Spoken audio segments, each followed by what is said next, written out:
128. Salute from 2025, 2026. Yeah, we had to take a good vacation because, boy, did we had a hell of a new year. And we're going to start this show right. First episode of New Year's. We're going to start it off right. Salute to the brothers that's not here. Coach Ferg and Brother Lee. All I can say is we're gonna keep this thing going strong. All right. So, brothers, how y'all doing? How was y'all New Year so far? Salute. Nobody died, so stop it. I mean, a couple people did die, but you know, that happens every year.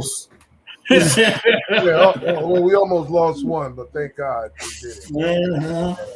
Salute to that. Almost. Horseshoes and hand grenades. Yeah, we can't afford to lose no more brothers. I'm gonna tell you that right now. Fuck that shit. So, happy birthday, Regina King. I got to shout out Regina King. She made 54 today. Who that? That's it. And also, happy birthday to my brother Slick Rick. Sorry I missed your birthday party this year. I never missed a party of his in almost 10 years, but hey, this one I had to sit out. You should be ashamed of yourself. You breaking 10. How you gonna start 2026 breaking 10-year consistency? Hey, what can I do, bro? Retirement. Man said retirement. I blame everything on retirement. I'm just happy I still got a chance with Regina King. Hey, yeah, she's still single. 54, she's still single, looking good. What can we say, brothers? I mean, shoot that shot. She's still single, looking good. Yeah, man. What? Yes, there's not too many women at 54 that looks like look as good as she did. What's the part of looking good when you're single, bro? Like, that don't make no sense. Dapper. Just saying, bro. Just saying, bro. Like, nobody utilizing that. Like, that's crazy. What's the point? You might as well get fat and ugly. Ain't nobody hitting. You feel me? That's crazy, man. It's a waste. That's a waste. Goddamn. Crying shit. See, there's a difference between her and Tracy Ellis Ross. All right? Oh, we're not gonna bring that whatever that is up. Yeah, okay. Diana Ross' daughter.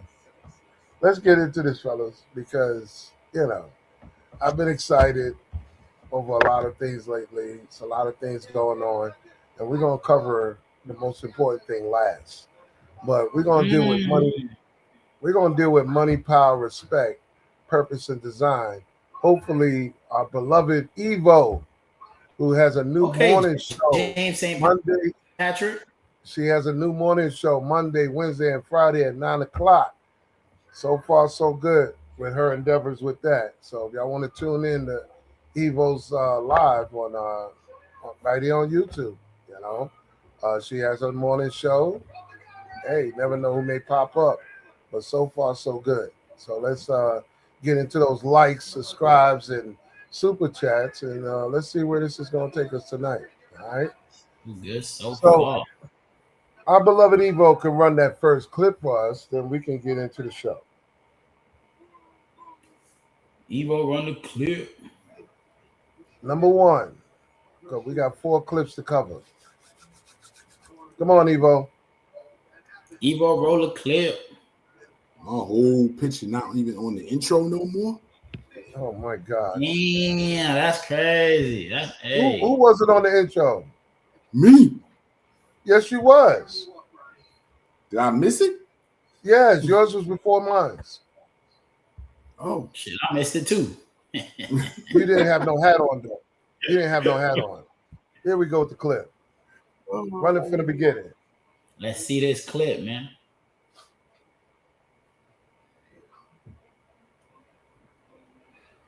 That we both agreed costs too much damn money.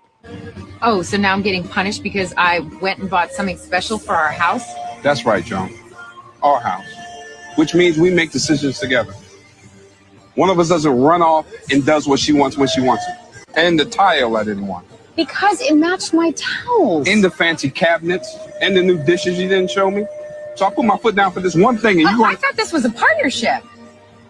I thought we made decisions together. I didn't realize you could put your foot down. I'm sorry. I didn't realize I was living with a man who had 1950s head of the household issues. If you want to be head of the household, you need to make some head of the household money. I'm sorry, Aaron. Just so we're clear, you will never speak to me like that in front of other people or alone ever again. Or what?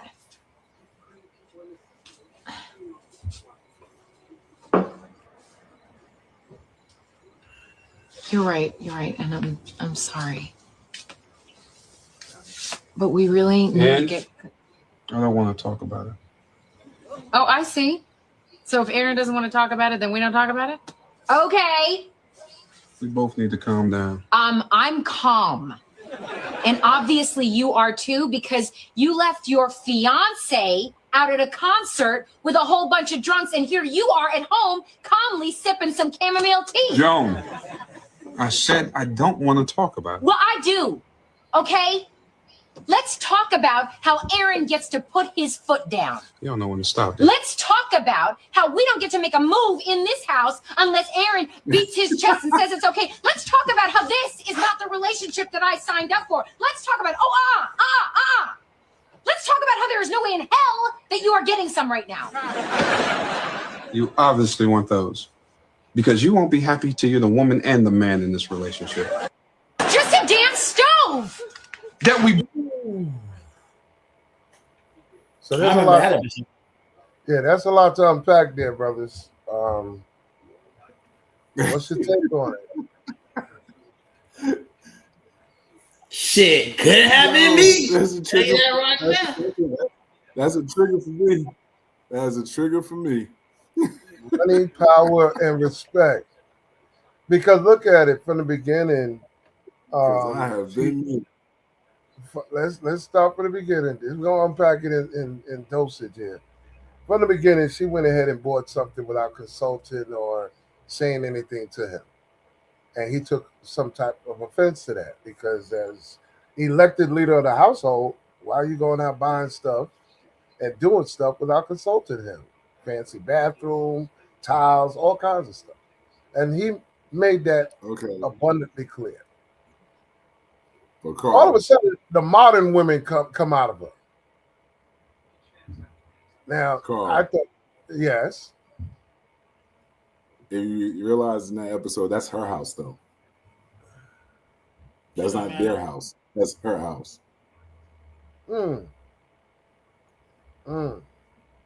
So she wasn't the way I look at it. She was in the relationship, but she wasn't ready to put that part of her into the relationship to allow him to buy stuff for the house or let him do stuff in her house.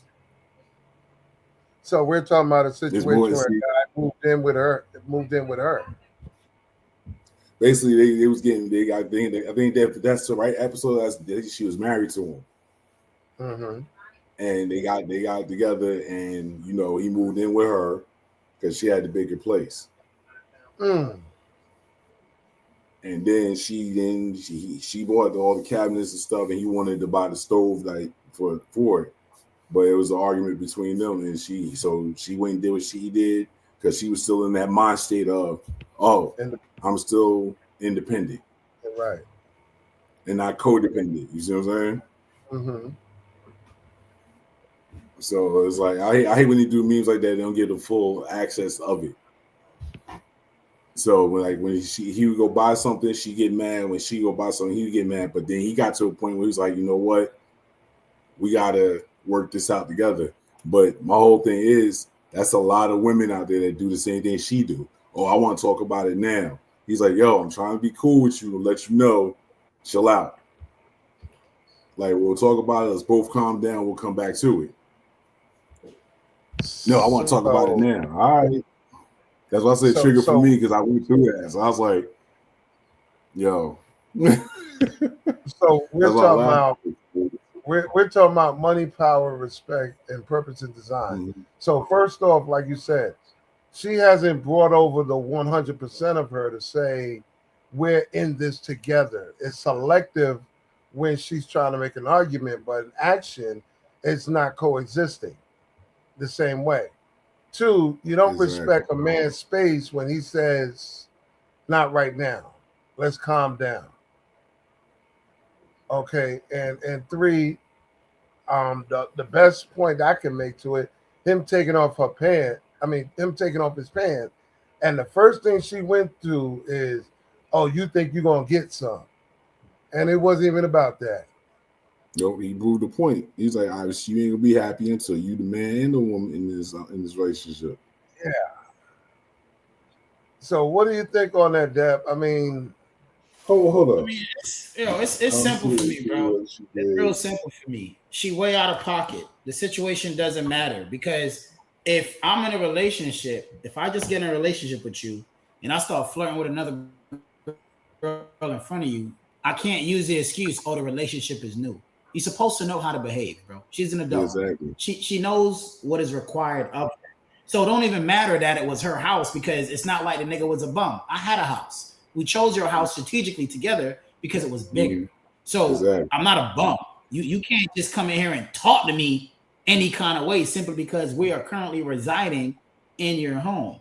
And see, this is the problem that a lot of women have because let's face it, at the end of the day, I can have a house, and if somebody is big enough and strong enough, they can remove me from the house and they don't have to buy it.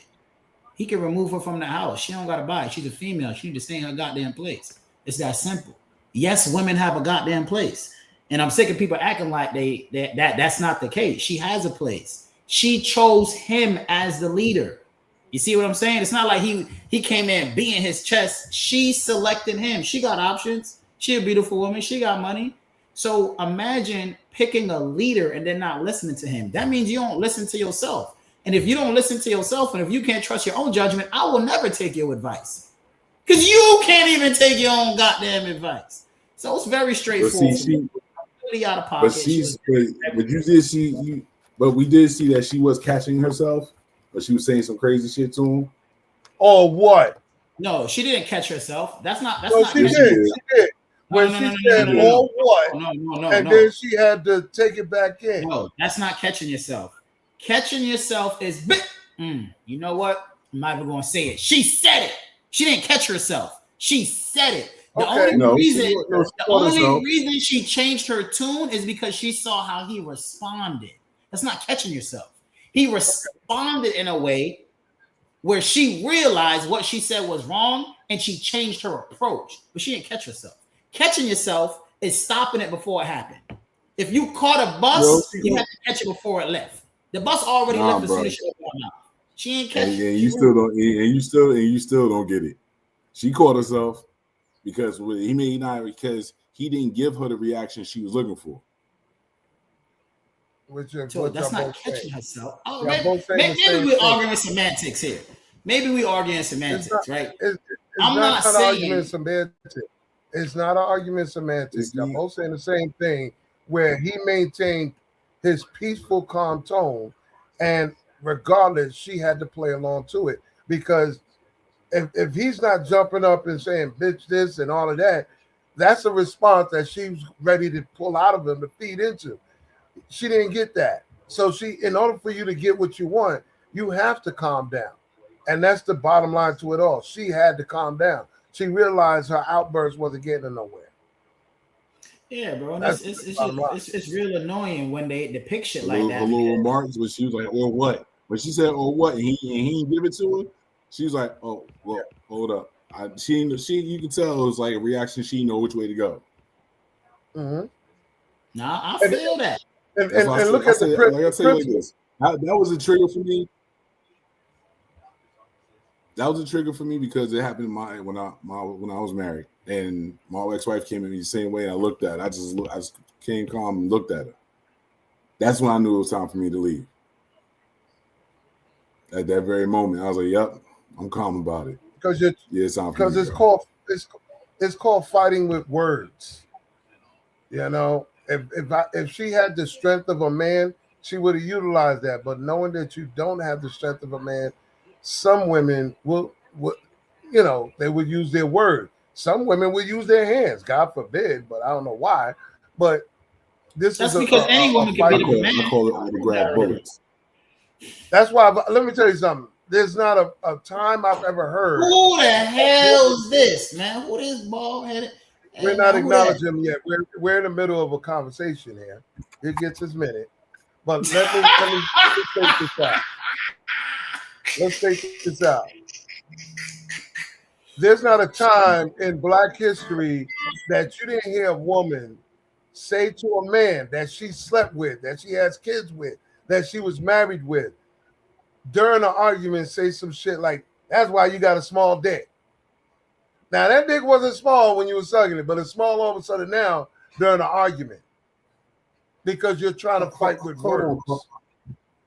Hold on, Carl. Jesus, is that Coach? Okay, let's make sure. You got to make sure. Risen from the dead. The OG, ashes, triple OG.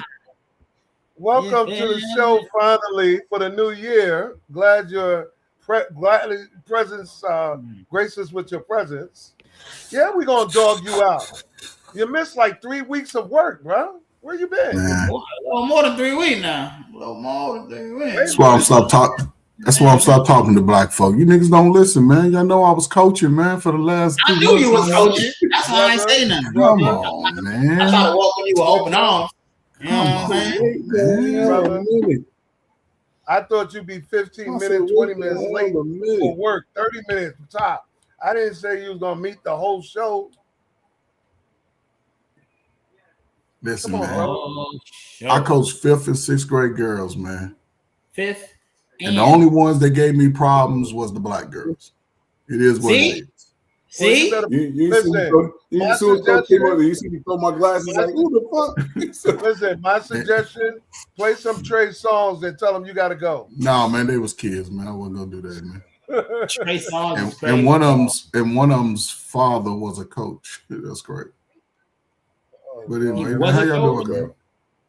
How y'all doing, man? Happy New Year, man. Brother. Happy New Year. The New Year started in April, but you know. It don't matter, man.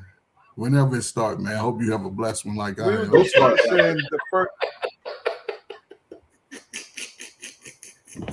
Carl, go ahead to your question. Just to let you know, we were just getting through number 1, which was money, power, respect, purpose, and design, where we saw a clip of Tracy Ellis Ross with what's his name, Brother Jones. I forgot his first name. Good actor. But you know, basically how they interact. Yeah,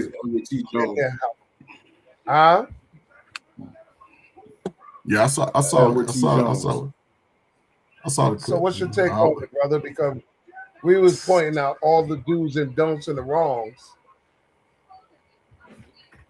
I mean, listen, man, I'm glad I like girls on my own terms, right? To me, it's one thing you meet somebody, you get married. Okay, now y'all both got your own place. I don't care how big your place is. We're going to start somewhere else new just to avoid that. You know, when I got married, I told my wife, listen, we're going to stay in our own place. In and out, brother. I'm sorry. I mean, I was dating. I was dating quite a bit. But one thing I would never done was moved in with a female. My mother told me that when I was 14 years old. And, you know, I'm not going to bring my resources there. We already got our own places. Okay, now how are we going to streamline our finances? We going to find a place in a neighborhood we both like, look, far as looks. I do that with my wife even today. We going on our 3rd house in the last 10 years. And we find a place we like. Then we have to find the actual residence that we like together. It ain't no, and it's funny because we always click like that, but I don't know. I would never move in with a woman. I don't care if she got a bigger place. That mean more money. Let me backtrack on something. We're talking about a woman with a modern mindset that is struggling between her used to doing things by herself versus incorporating interdependency, meaning now you have to talk things over with your partner before you just run out and do things. That's a struggle for a lot of women and men because they're so used to.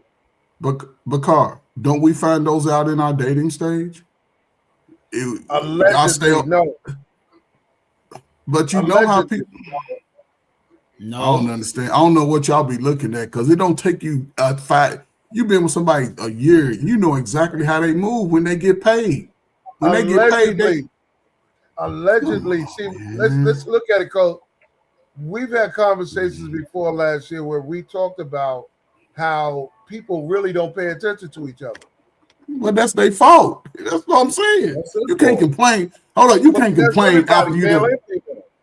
But what I'm saying is, you can't do the dumb shit and then complain about when the dumb shit show up, knowing that you shouldn't even did it. That's what I'm saying. There's too many examples for people to see to say, "Oh, this is what I want, so I'm gonna do it this way, and I'm gonna avoid all the bullshit that could happen when we see it before we get into it. You know how people spend their money. One thing I learned about black folk early, niggas can't hide when they got money and when they go spend money. When they got money, it's burning in their hand. You pull up on payday. What you doing? I'm at the mall. Oh, okay. You like to shop. Okay, what you doing? I'm at the mall. Me and my girls, me and my boys, we out drinking, smoking, turning up, blah, blah, blah. That means that nigga spending some of his rent money. And if you came to me towards the first and you said, hey, coach, I need some money, I'd be like, man, I ain't got it. Because I saw you 3 weeks ago, you still partying from your birthday, which was 2 months ago. I'm not going to bail you out, but that's me. That's me. And that's why I teach young men, like, don't do that shit at all. Let me do this then. We've all heard on so many different platforms and places that a woman would say, I want a man for this, that, and the third. Yep. All right. Now, when that man is involved now, he's already slept with her. They're past the pins and needles stage of getting to know. Just because you say you want a man to lead doesn't mean that you're ready for him to lead right now. A lot of people think that they can choose when and how you're going to lead that suits them. It's selective. Because don't they go to both sides though? Can a man choose? Hold up, listen. Can a man choose when he want to lead and don't want to lead? No. But they doing it all the time. Hold up, they dudes are doing it every day though. What men are doing, but I said it's on both sides. What men are doing. No. Listen. Let me ask you a question. Hold on. Time out. I need to ask a question here because y'all keep playing this game like it all work on both sides, and it can't because men and women are very different. We don't do the same things. We can't do the same things. When it comes to making decisions, it plays both sides. That's all I'm saying. Let me ask you a simple question. How does a man turn off leadership? Because he'll always go ahead, Carl. How does what? How does a man turn off leadership? He turns it off when he gets into his mental space of player mode. When he walks out the door, buy honey, give her a kiss, and he goes out in them streets and he see that fat booty, and then he turns on not the. Carl, cut it out. Carl, stop it. I can be a leader in my house and still do that. How does a man turn off leadership? No, you're not leading if you're doing that. No, cut that out. That's bullshit. I don't matter what I do outside my household. Once I step inside the household, the leader is here now. So tell me how a man can turn off leadership in his relationship. Action and what's in your head is not matching. In the leadership, how do you turn off leadership? Listen, I'm getting ready to tell you. You may think you're a leader in your mind. Bro, I don't care about none of that. Tell me how you turn off leadership. Listen, you turn it off by your actions. What action, Carl? That's what I've been trying to get out. What actions? The actions of a man when he's in or out the household dictates his leadership skills. Carl, that makes no damn sense. Damn sense. Listen. Proactiveness. How is he proactive? How is his contingency plan? How does he protect his woman while he's 5 miles away? All of this comes into play. Carl, you have different stages of leadership that you can take once you leave your house. You always that way. Like I said like this. I can say me and you grew up in the streets. When you walk in the streets, you always knew to keep your head on the swivel. Correct. You always knew to keep your head on the swivel. You always knew what area not to. Nah, I ain't going down there because June and them be down there robbing people. You know, like you with your boys, and you see the wrong car coming around. Oh, that's stick up. You gotta go the other way. Right? That's the leader. That's the leadership. What Dapper's asking is, how do you stop leadership? You never, as a man, we never do. Thank you. That's the point. A As a woman man, we can never turn do. off her submission, but a man cannot turn even- off his leadership. It's not a button, Carl. Even when we're talking to a complete stranger, if we leading the conversation, we still leading the conversation. Simple. A man cannot turn off leadership, Carl. Okay, That's the truth. Maybe that's because why nothing you say gonna make sense, I could because say you this. can't turn it off. I could say this to answer in part to Dapper's question. You're assuming that every dick is a leader, and it's not. No, Carl, I'm not doing that. See, Carl, you do this thing where, Carl, listen, bro. I need. I'm just saying because you have a lot. Hold on. Slow down.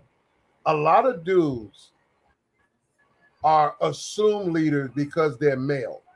Carl, a lot of guys out here don't know nothing about what it takes, bro. To be. Listen. Let me finish, and then you can continue. What I'm saying is, you can't say that every man is a leader by default. Did I say that, when Carl? You got a bunch of guys out here. Hold up. Listen. There's a lot of guys out here by default are mama boys.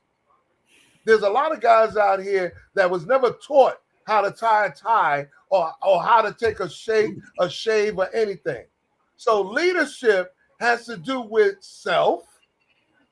self-governing, and now responsibility.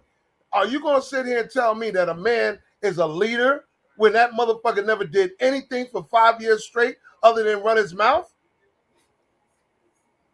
Come on. Carl. Tying and tie don't make you. Do you see how tying and tie don't make you a leader? Tying and tie don't make you a leader. Tying and being just because a man talk, he may talk good game to influence others, but if he's not doing it for himself, that's on him. But outside of that, he's trying to help somebody else and run his mouth. Yeah, let him do it. That's still him being a leader towards whoever he needs to be that for. But either which way, being a leader, we don't turn it off. We never. Well, this is an unfair question. Hold on. This would be listen. There would be an unfair question. Listen, there's an unfair question on the table now. So many men would turn away a guy from dating their daughter because of what? They don't see leadership skills in him to be good enough for his daughter. But okay, it's not. Carl, listen to me. Listen to me very carefully, bro. Wait. Listen to me very carefully. Being a father, yeah, one at a time, so I can understand. Being a father, I understand that. But if I know in every man that potential is there, you can't turn it off. Carl, it's real simple, bro. All right. What you're confusing, and what a lot of women do as well, you cannot say every man is not a leader. Every man is a leader. Just because you're a bad leader does not mean you're not a leader. And you're confusing the effectiveness of the leadership for being a leader. You can have a very bad leader. They're still a fucking leader, Carl. Just because there are men who are bad leaders doesn't mean they're not leaders. If you are a man, you are a leader. Why? Because the best way you lead, Carl, is with your actions. If you can take an action as a man, you're a leader. It doesn't mean you're a good leader. It doesn't mean you're a good enough leader for a particular woman, but you are still a leader. All it means to be a leader is that somebody will look at what you're doing and follow. And the blind lead the blind, fools lead fools every day, Carl. The dumbest niggas in the hood right now who can't read have niggas following them, Carl. They're leaders. So let me ask you this. So we're going to hold on. Let me say this. I want to address Dr. A. Hawkins. She said that if you have a family, wife, or kids, if you are a leader, you are a leader. That's it, basically. You can either be an effective leader or an ineffective leader. There are also different leadership styles, and I agree with that. Woo. It's exactly what I'm trying to tell you. Either which way, like you said. But a woman can turn off her submission. So to answer that question, like I said, you can't turn it. We as men, we can't turn it off. Either you step up or step off. You step up or step off. You feel me? So and that's if you go outside your family This is like this. You go outside your family, you're not stepping off, because when you like Dabba said, when you walk in, if you are the head of the household, or even you and your wife are head of the household, either which way, you're leader. You're leading. And then you walk out of there, you're leading to different people. Like I can get all the marriages in the army I want, but that doesn't make me an effective leader. I can get Still all a leader, the belts. I can get all my ranks in martial arts. It doesn't make me an effective teacher. And So then you either go step like you step up and step off. yeah. And my man, you just hit it right on the head, right? Because that's what I was saying to myself before I left. But I'm speaking in the form of a relationship, right? In the form of a relationship. Listen, I don't know, man. I guess I've always looked at it different, right? Just going off my father and some of the things I adopted for him. Now, by default, I can say that, but my father didn't say much in the house. He didn't have to say much, right? He didn't have to say much. My mother did most of the organization, the most putting together, but my father had the loudest voice in the house. If he raised his voice, the whole house was quiet. If he said, bring my little stupid ass, well, he didn't cuss at me like that, but if he told me, bring my little yellow ass here, my ass came running in there with my sad face. When he spoke to my mother, it was, it was always respectful. When he spoke to my sisters, sometimes he would cuss their asses out. But what I took from it, especially when I started dating, is I wanted to show up to let her know that, hey, it's going to be my way or both our ways. Because I would never trust a woman's leadership to give me directions. But it's just certain things I believe a man, because it's a lot modern dudes, they would rather sit back and just talk the leadership. They won't go in the house to mend the house. They'll just be in it. They don't know how to get their hands dirty. Yeah, believing that they working, paying 4 or 5 bills. Yeah, that's part of manhood anyway. But how can you maintenance that space? That's how I look at it. And I don't equate. I've been making money since I was 14. And I don't let nobody dictate to me how I spend my money, how I give my money away. Never. But exactly. But if I'm not, if I'm off, I've always had the mindset that if I'm not working, right? Go ahead.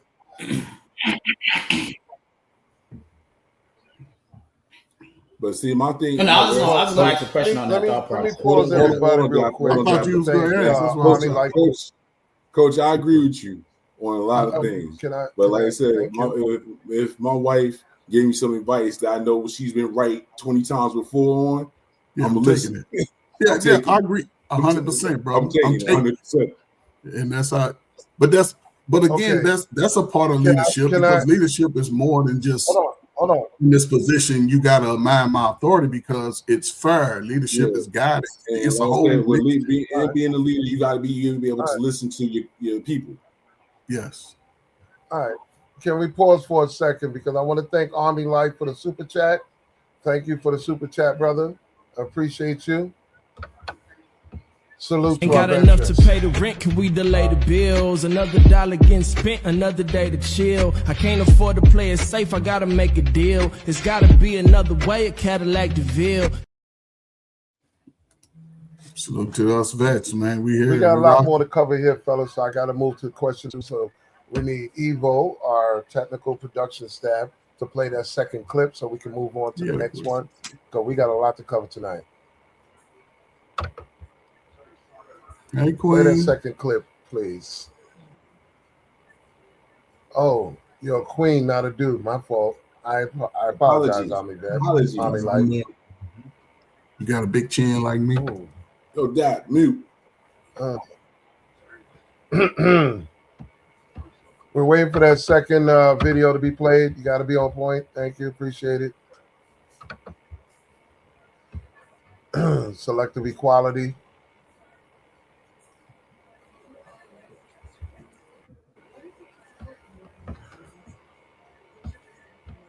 There we go. What? I wish. The arrow. I can just go by the title. I wish.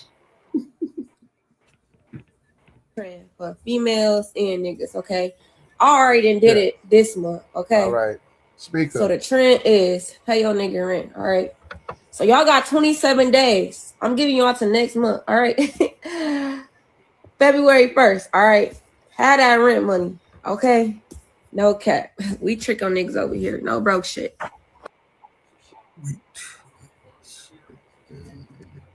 Oh hell!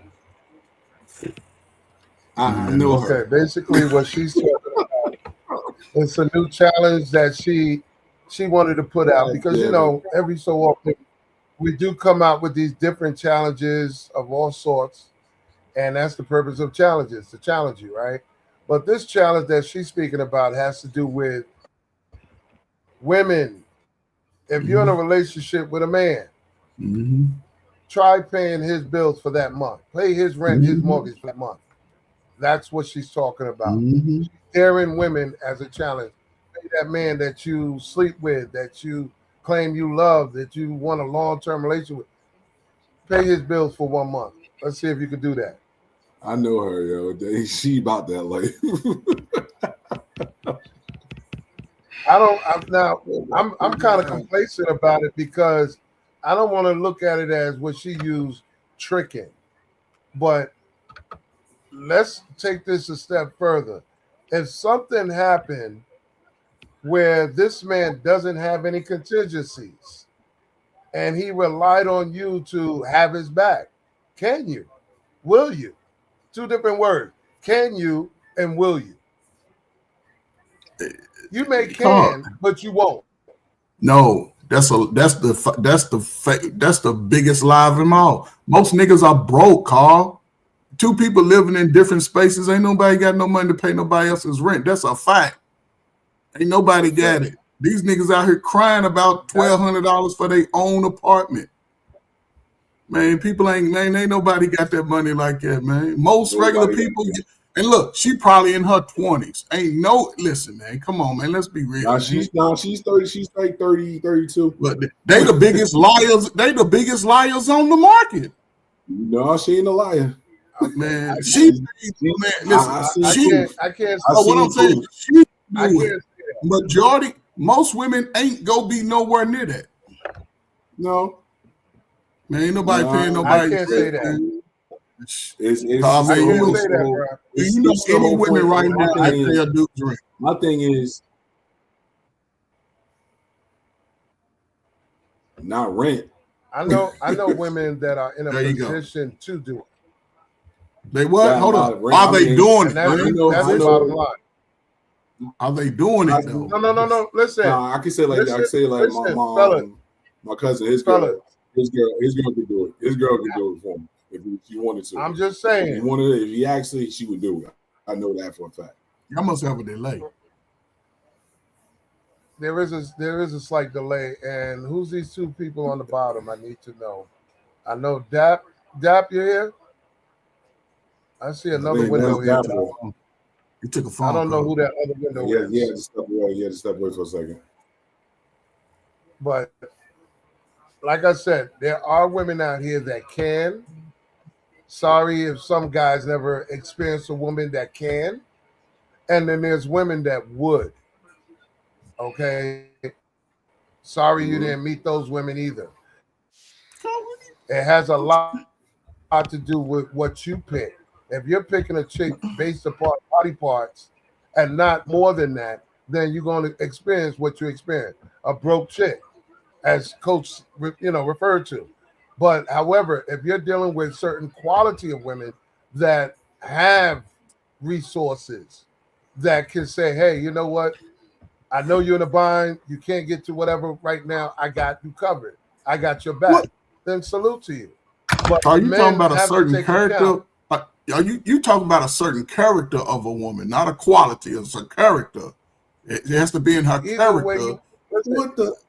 But you got to look at it by the word it means. Listen, whatever words you want to put in there, Coach, is still no excuse for a man to sit here and make any excuse or attack that all these women are broke or all these men are broke. Just pick out the ones you deal with and that better. Because if you got 10 friends that you can get $5,000, listen. If you got 10 friends that you can get $5,000 from each before 7 o'clock in the morning, you're doing way better than the guy out there that can't even get $5 from each friend he knows, and he knows 30 motherfuckers. So you gotta pick who you deal with. Can we deal in reality though? I get these hypotheticals. Listen, let me welcome back our brother, which is just like you, another brother that's just been like missing in action for how long? Happy New Year's. Glad to see you. Hold on 1 second. Jesus. Stick around. 2 for 1? 2? Yeah, we got a 2 for 1 tonight. The band is back together. All right. What is it? The band is back. You might as well play the lottery. I don't know if Dapper's in the middle of changing. Listen, I don't even know if Dapper's in the middle of changing T-shirts. But you know, come on. No, okay. Come on, man. Dapper, would you come back so we could do our photo shoot? Carl, man, Please. listen, man. I'm gonna say this, man. I'm gonna shut up. Listen, Carl, man. Listen, I understand, man, but it's about the reality. Most people ain't got no money like all that. Right, thank you for attacking reality. Lee, I'm just saying though, Carl, listen. Right now. But to that topic, man, Coach, you talking 2024 hours. I go back to 2020 since COVID. Most, man, I don't care what race. Coach. Ain't nobody living that lifestyle. Coach, you know how many Coach. When last time a woman paid your rent? You know how many relationships crumbled under COVID? Because nobody wasn't paying their rent. Crumbled over COVID. Exactly. Listen, Lee. What's up, how you doing, brother? Trying to stay out of trouble, man. Trying to get back would on track. New Year. Would it be safe to say, I appreciate you, brother. Would it be safe to say that you could collect $100 from each female that you know?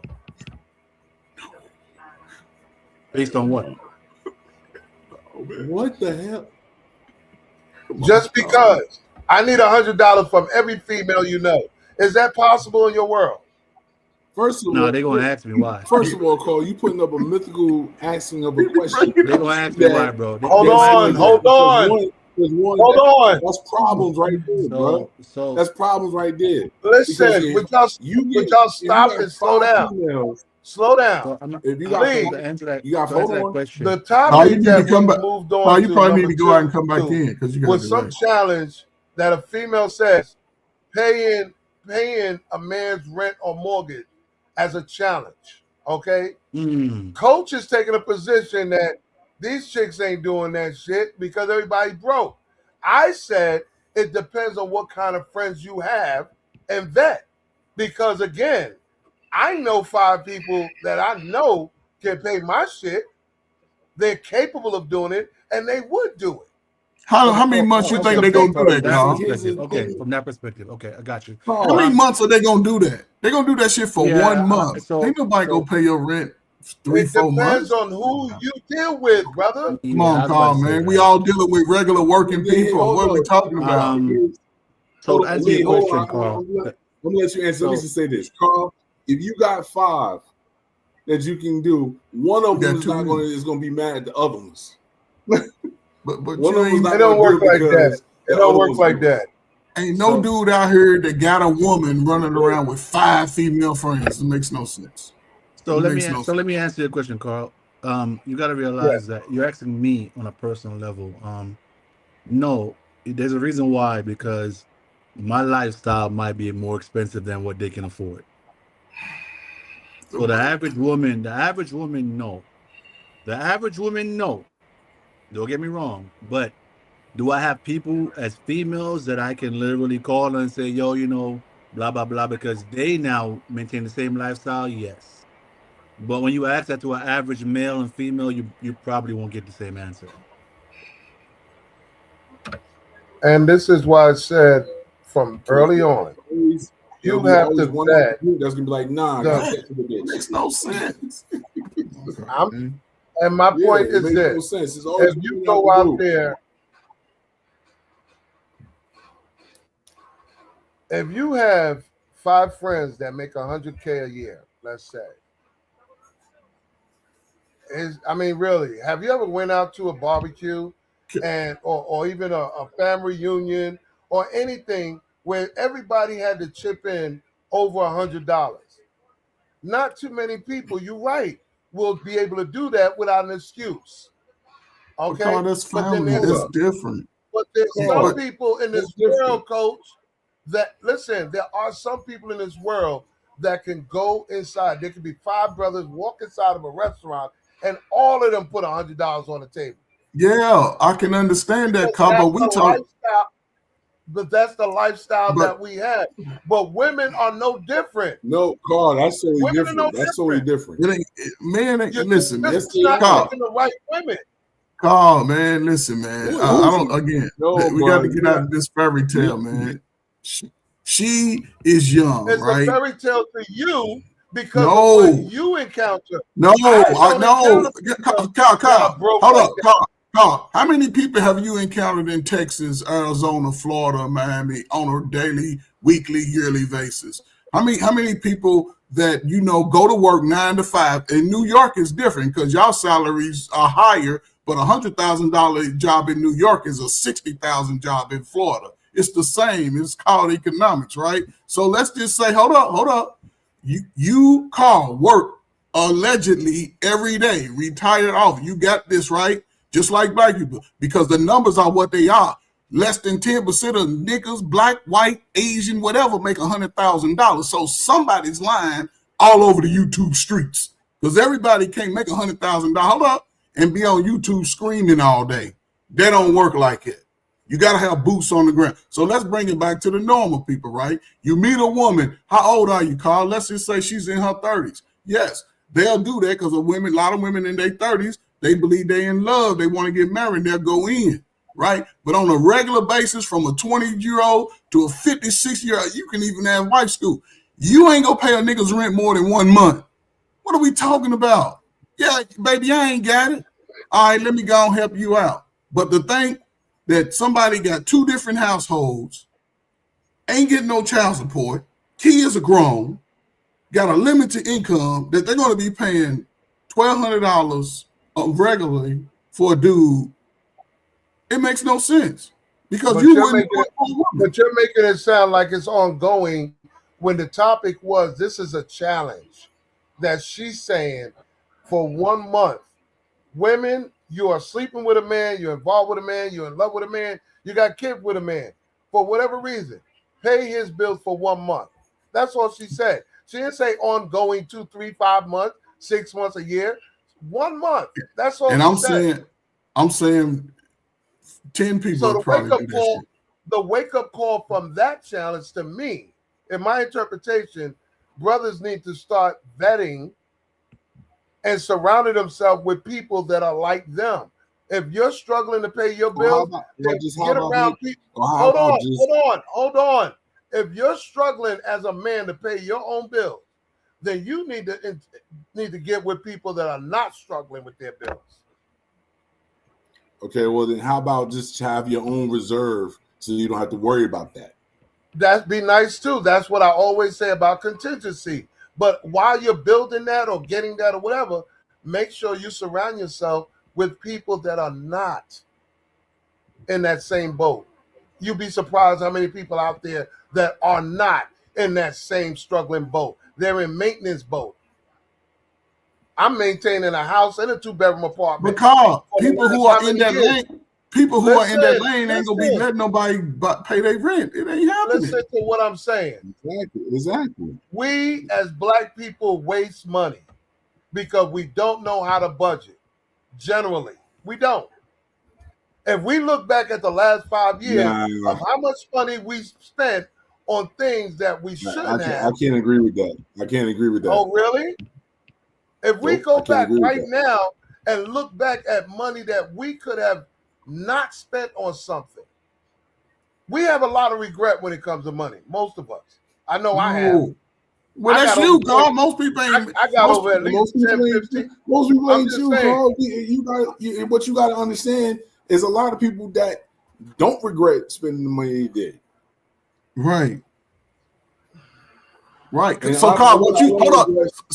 I want to address something. I want to address change the narrative. Where did she go? Look, before you get there, so Carl, what you basically saying is, your ass gonna spend a lot of money on paying women's rent. She paid. No, that's not what I said. Before took in a man. I wasted money on myself. That and now then that I think about it, I want to address that. Oh. Just hold up. You just before you go, your mic is sort of your mic is sort of in and out. Your mic is in and out, Just. That's why I didn't know you was talking. Go ahead, Just. He got now he freezing up. Yeah, your mic, you got a delay. You sort of froze up. You want to read the comment? I paid my man's rent before. Took in a man who didn't have nowhere to go. Men are ungrateful as well to that type of treatment. Again, that's the type of men you dealt with. I can't speak to that. My father taught me no man lets a woman know he doesn't have money, let alone ask a woman for money. That's a no-no for a man. I agree with that. No man should be asking a woman for money. You're right. But when you're in a relationship, it's different when you are, how you say, effectively together, meaning y'all share each other's pain. No, it's not the pain. It's the space. When you sharing a space with somebody, you have to think about those things. Right. It's a readjustment. I ain't sharing nobody's pain. That's your pain is your pain. My pain is mine. No. Okay. Maybe when you're in house with someone, it's different than if you live in two different locations. That's what I'm saying. Nobody's pain. Yeah, all right. Well, y'all can say something. Like she said, she took in and said men are ungrateful about that. I don't see how. Like, it depends on the man, the quality of man you was dealing with. That's what I said. It's the men that she dealt with. That was that type of man. But there are guys out here that would have been so grateful. They would have gave you back double. You understand? They gave that double or triple. I like to know what age that happened in, because a lot of women, just like her, a lot of us do that dumb shit when we in our 20s and 30s thinking we got the love of our life. A lot of us do that. We'll pay shit and take them out to do too much and let them use our car. We do a lot of that. But then after that experienced relationship, most people don't do that. If you 30, 40, still let motherfuckers do that shit. I wish you was trying to take some positivity in. I am taking, hold up. Are you taking positivity? Or are you taking truth and logic out of it? Salute you. No. I mean, the reality is what it is. What you're saying is there's no perfection in nobody. None of us is perfect.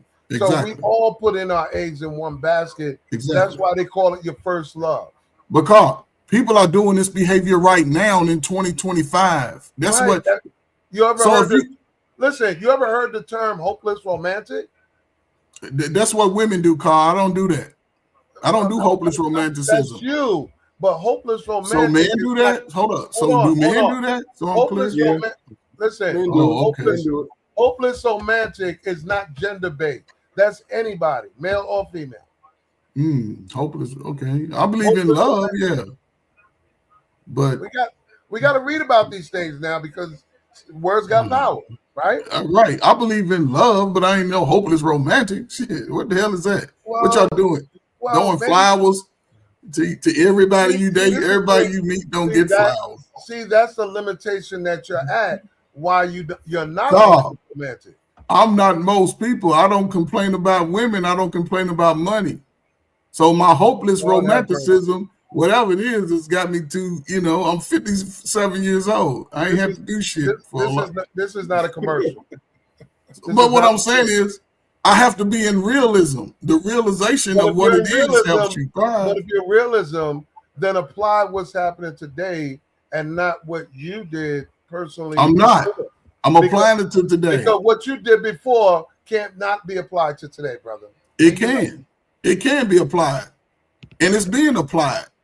Because the dudes that are making it apply, they are actually doing it.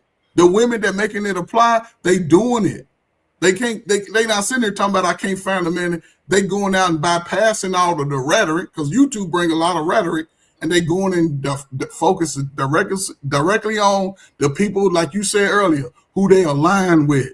That's the thing. They see the bullshit. I see the garbage over here, the garbage over here. The men's want to be the women's want to be the men. I see all that shit. But if you want what you want, you have to be able to look at it and say, okay, no, keep moving. Okay, no, because we in 2026, the Band-Aid has been pulled off America. A whole bunch of America's on bullshit. So you have to be truthful in what you really want. It's there. Only thing I'm saying is it's there. And we can't keep playing games about the relationship of a man or a woman when we all done fucked up. Ain't nobody got no great story. We all got a sob story on YouTube. Everybody has their trauma. Right. But what I'm saying is I look at it from right now. I can't we here, man. I just hope young black people get out here, work hard, Carl, find a true love, be romantic as hell, and not listen to the bullshit on the sideline, because that'll have you out here 45, 50 years old talking about where they at or who at. The good man's is the good women's. But that's just me. I've always said that people that complain about it are making excuses that they don't qualify for it, and that's why they did it their way instead of the way that they should have, which is more about respecting other people and understand what other mindsets are like. I can't sit here and say with $10 in my pocket, I qualify to be in a gentleman's club when everybody in there got bank accounts over 100 grand. Nigga, if you're on EBT, you ain't gonna be able to qualify to be in no gentleman's club with a bunch of people with over 500 grand. You have to qualify to be in there. That's it. And that goes for men and women. Let me move to this. I'm sorry. If I'm going to gentleman's club, my confidence is going to have me looking like I'm $500,000 right there. Yeah, well, your $10 in my pocket. confidence don't make it in business, bro. Shit. Confidence don't even make for a relationship. Let me tell you. Come on, Carl, man. That's one of the Carl, biggest. What are you talking about, man? Listen, you can think whatever you want to think. Right. And I've seen it. I've seen too many people get the door slammed on them or get turned down or get rejected because they thought in their confident mind they qualify to be there or be with that person. No, bro, I'm qualified to be. When I walk in the room, man, I make sure you know who I am, bro. Nah, I never think that way. That's why I'm not. Yo, you would think when my boy, I'll give you a perfect example. My boy went into a dispensary business. He's the nervous one. He done bought the license, got everything straight. He didn't know how to come at these people. I wrote the business pitch, walked up with him, rehearsed it with him and everything. He got in there and froze. I walked in there with him the next time he went to do another one and took over and got him the business. So what the hell you mean? I don't care where I'm at. Who I'm in front of. I could be in front of a cop and I would not get that ticket.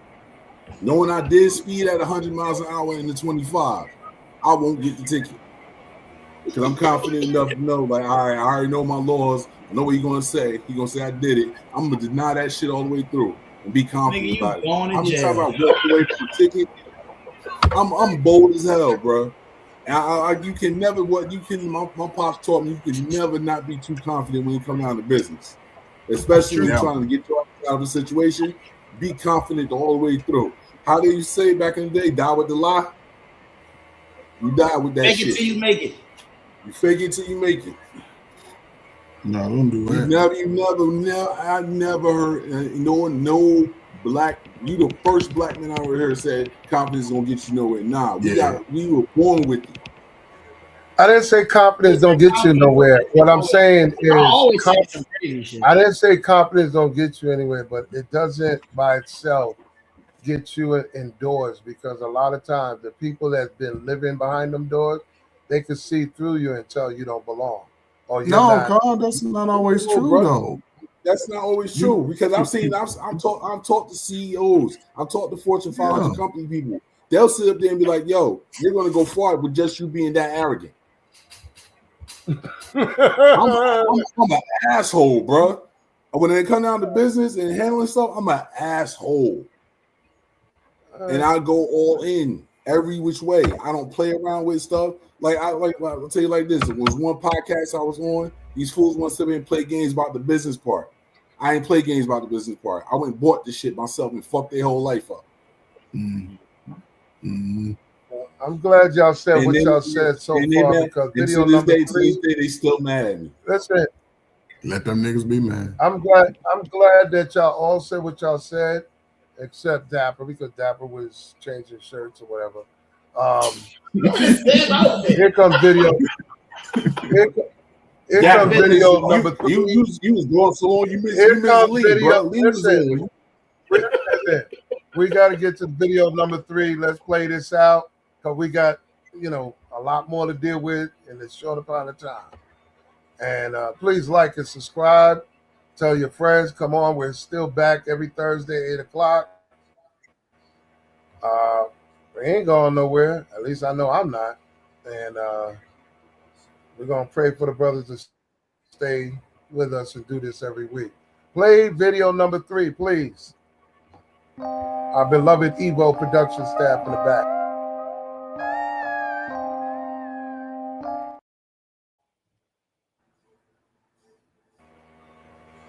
Video number 3, let's do it.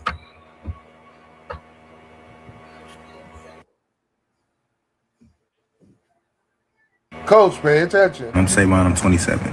So just because I'm homeless, I can't wake up to I can't wake up to no plate of food. I can't get no back rubs. I can't get no foot rubs. I can't get catered to. I can't get no kisses. I can't get no affection. I can't give out no back shots. Just because I'm homeless. Just because I'm homeless, man. I don't deserve love. I don't deserve peace.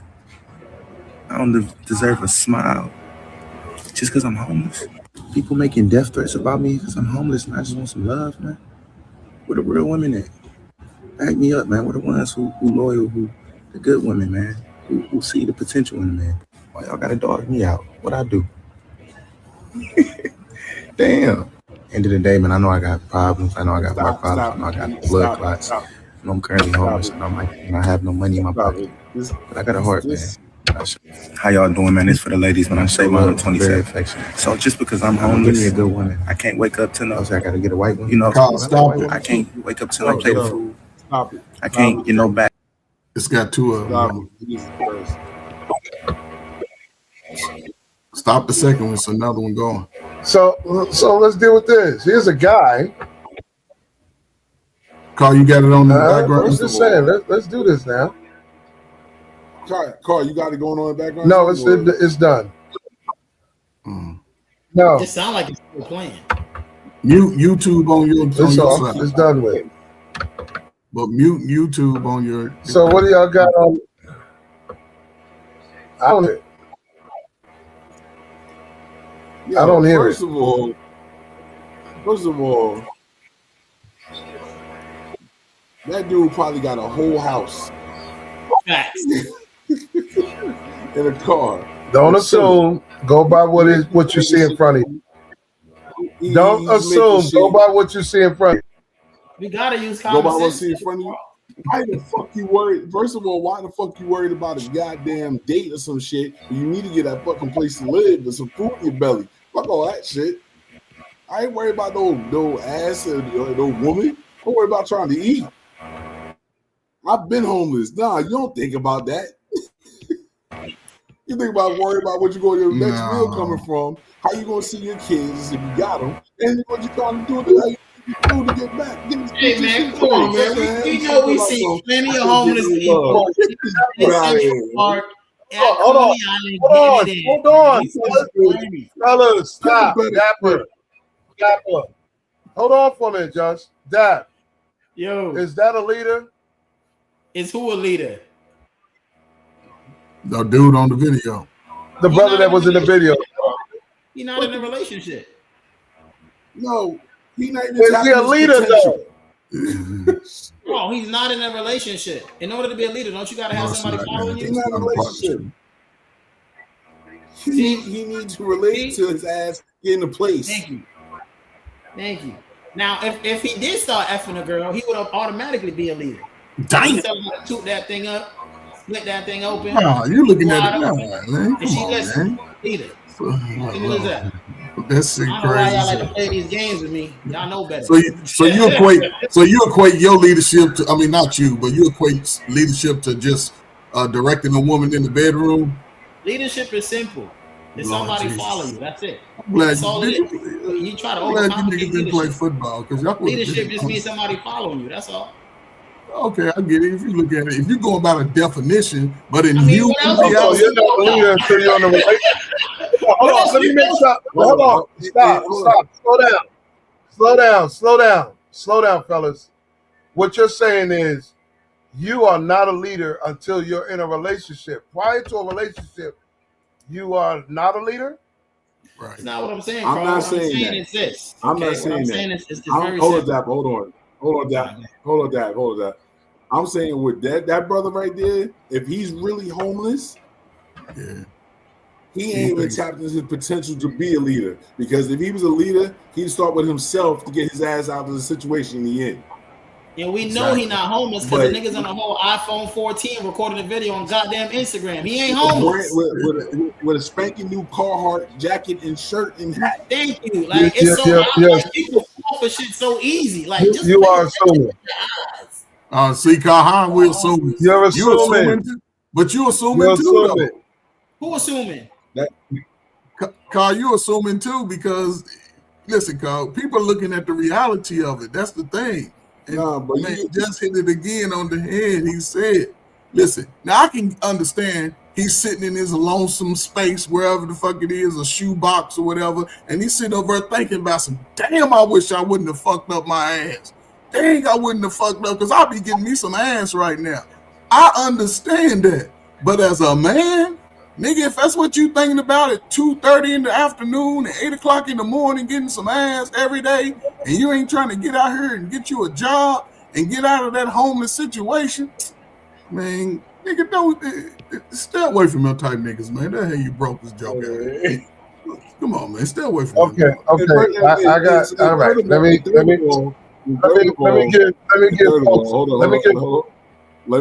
me just tap on this one right here. How you got Instagram, son? That's what I'm saying, bro. Like we gotta pay attention, bro. Like, cut it out.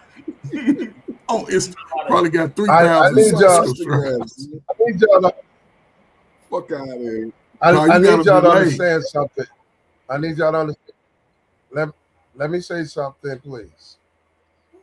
There are a lot of people out here that are homeless, that don't look homeless, that got cell phones of all kinds, that they piggyback off of Wi-Fi from McDonald's, Dunkin' Donuts, whatever, and they try to keep themselves presentable.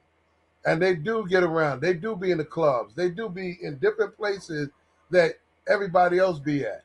They just good at how to camouflage it. And it's not an age thing, too. For those out there, hold on. It could be the guys in their 20s, just like the guys in their 50s. In case y'all don't know, there are dudes out here that go from woman's house to house, from 20s to 50s. You understand? Bums. There are guys out here just like that. They go from house to house to house. Yeah. Well, Hobosexuals. Yeah, they do it. Yeah. Right. Because a leader go find his own spot. To A say leader go that, even if it, I'm sorry.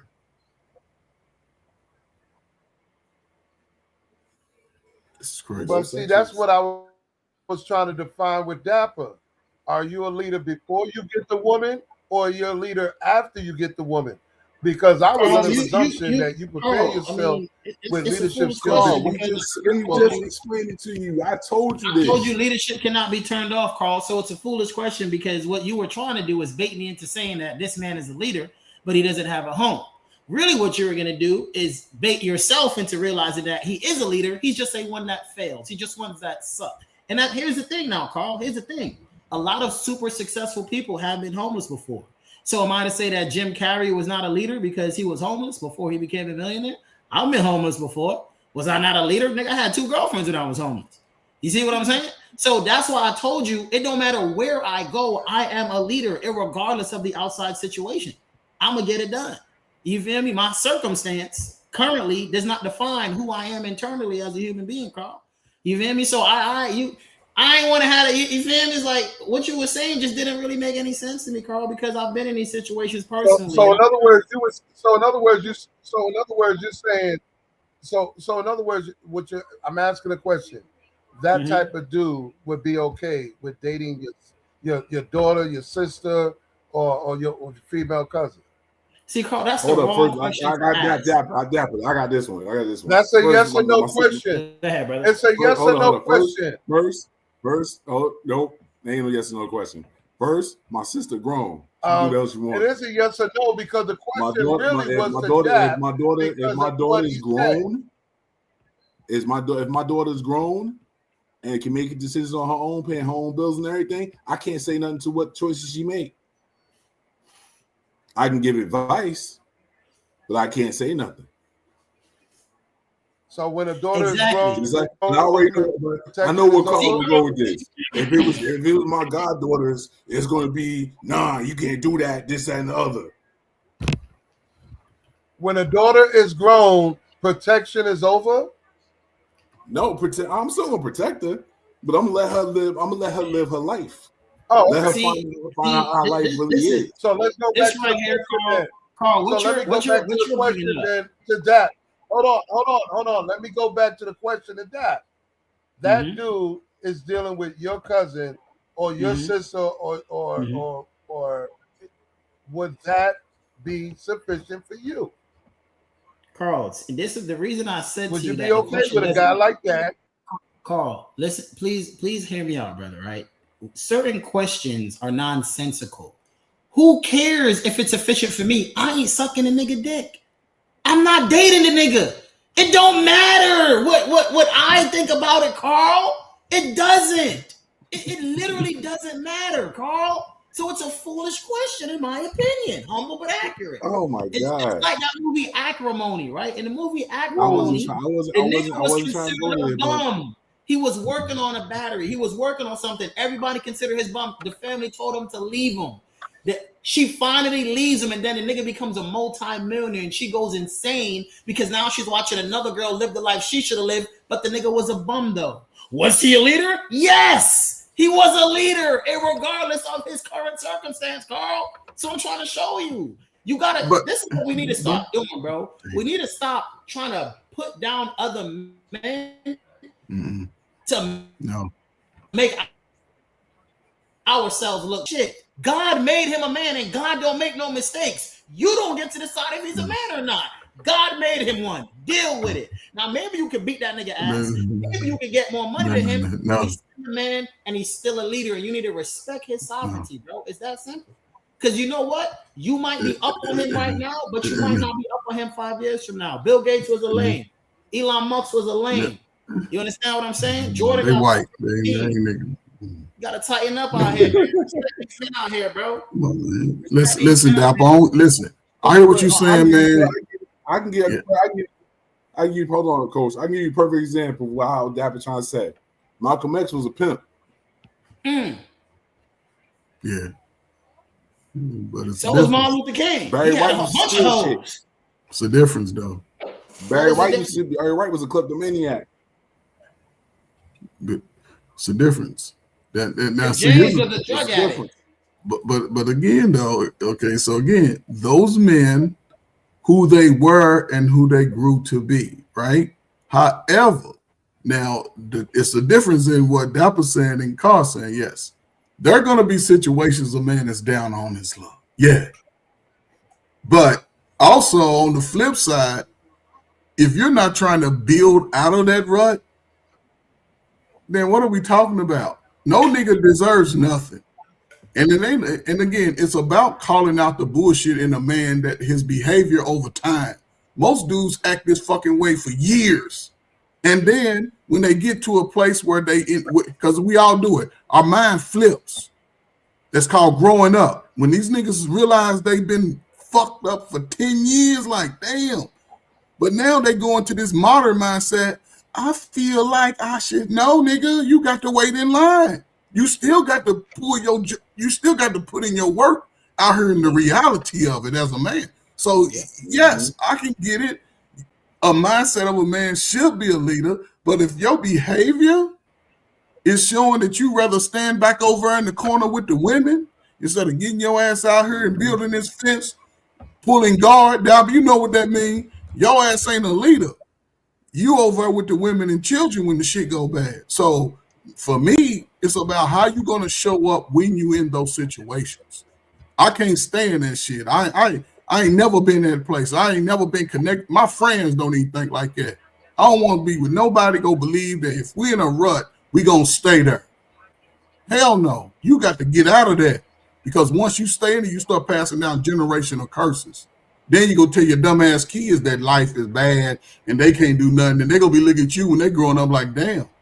No, that's just me. So I would never take a mindset that if I just go into, if I lost, I tell my we having these conversations, if I lost everything right now, I'm going to be mad at first. I'm going to cuss her out, call her every name I can think of. In that same token, I got to say, I got to find my new way. I got to do that shit. I don't care about starting. No, I'm a man. I was built to be burdened. That's who I am. That's all. And I'm not going to, I'm going to cry on my pillow. But when I come to the world, I'm going to still motivate myself through that shit. Because I'm going to find another woman. Because I'm going to find me a sister anyway. I'm not going to go now for the rest of my life. I ain't going to have no woman. No. The woman that come to my Jess, you know about this. Woman that come to my foxhole, guess what she going to have to do? She going to be pulling far guard too.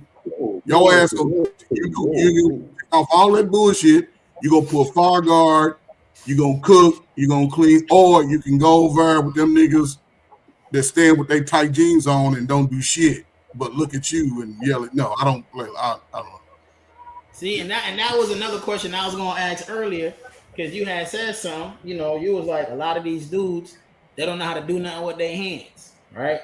So for me, people say time is money, but for me, time is money. Why? Because I need to be I can be actively on the phone making money instead of being out here mowing my lawn.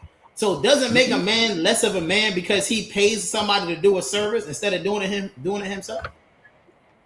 No. Does that make you less of a man? No. Okay, it's not just about, but again, it's not just about cutting grass and making phone calls, because when you really look at phone calls can be cut off. I'm saying is for and I tell my son this, I'm like, nigga, if you go out here and become a baby daddy, you on your own. I don't support that. Find your wife to get married. And I'll let him know, you need to learn how to upkeep your house, your hut, because that's also money that can build up over time. You can pay me $60 a month to cut your grass. Mm-hmm. And I want you to multiply that by 12 for 6 years. That's what you're going to pay me. When I'm young, when I'm young, I can do that. When I'm older, no. I'm making that phone call. See, and that's where it has to be sort of passed down, is all I'm saying, because every man, I ain't gonna say every man, most black men start out already at the bottom. Mm-hmm. So we don't have time to waste, especially if we know we ain't got nothing to say, I want to clap some cheek. Where you gonna do it at? In the park? You gonna do it in the back seat of a Jeep? But that means to tell you, but only a certain type of woman is gonna go there. Because that high caliber woman talking about. A woman that like you.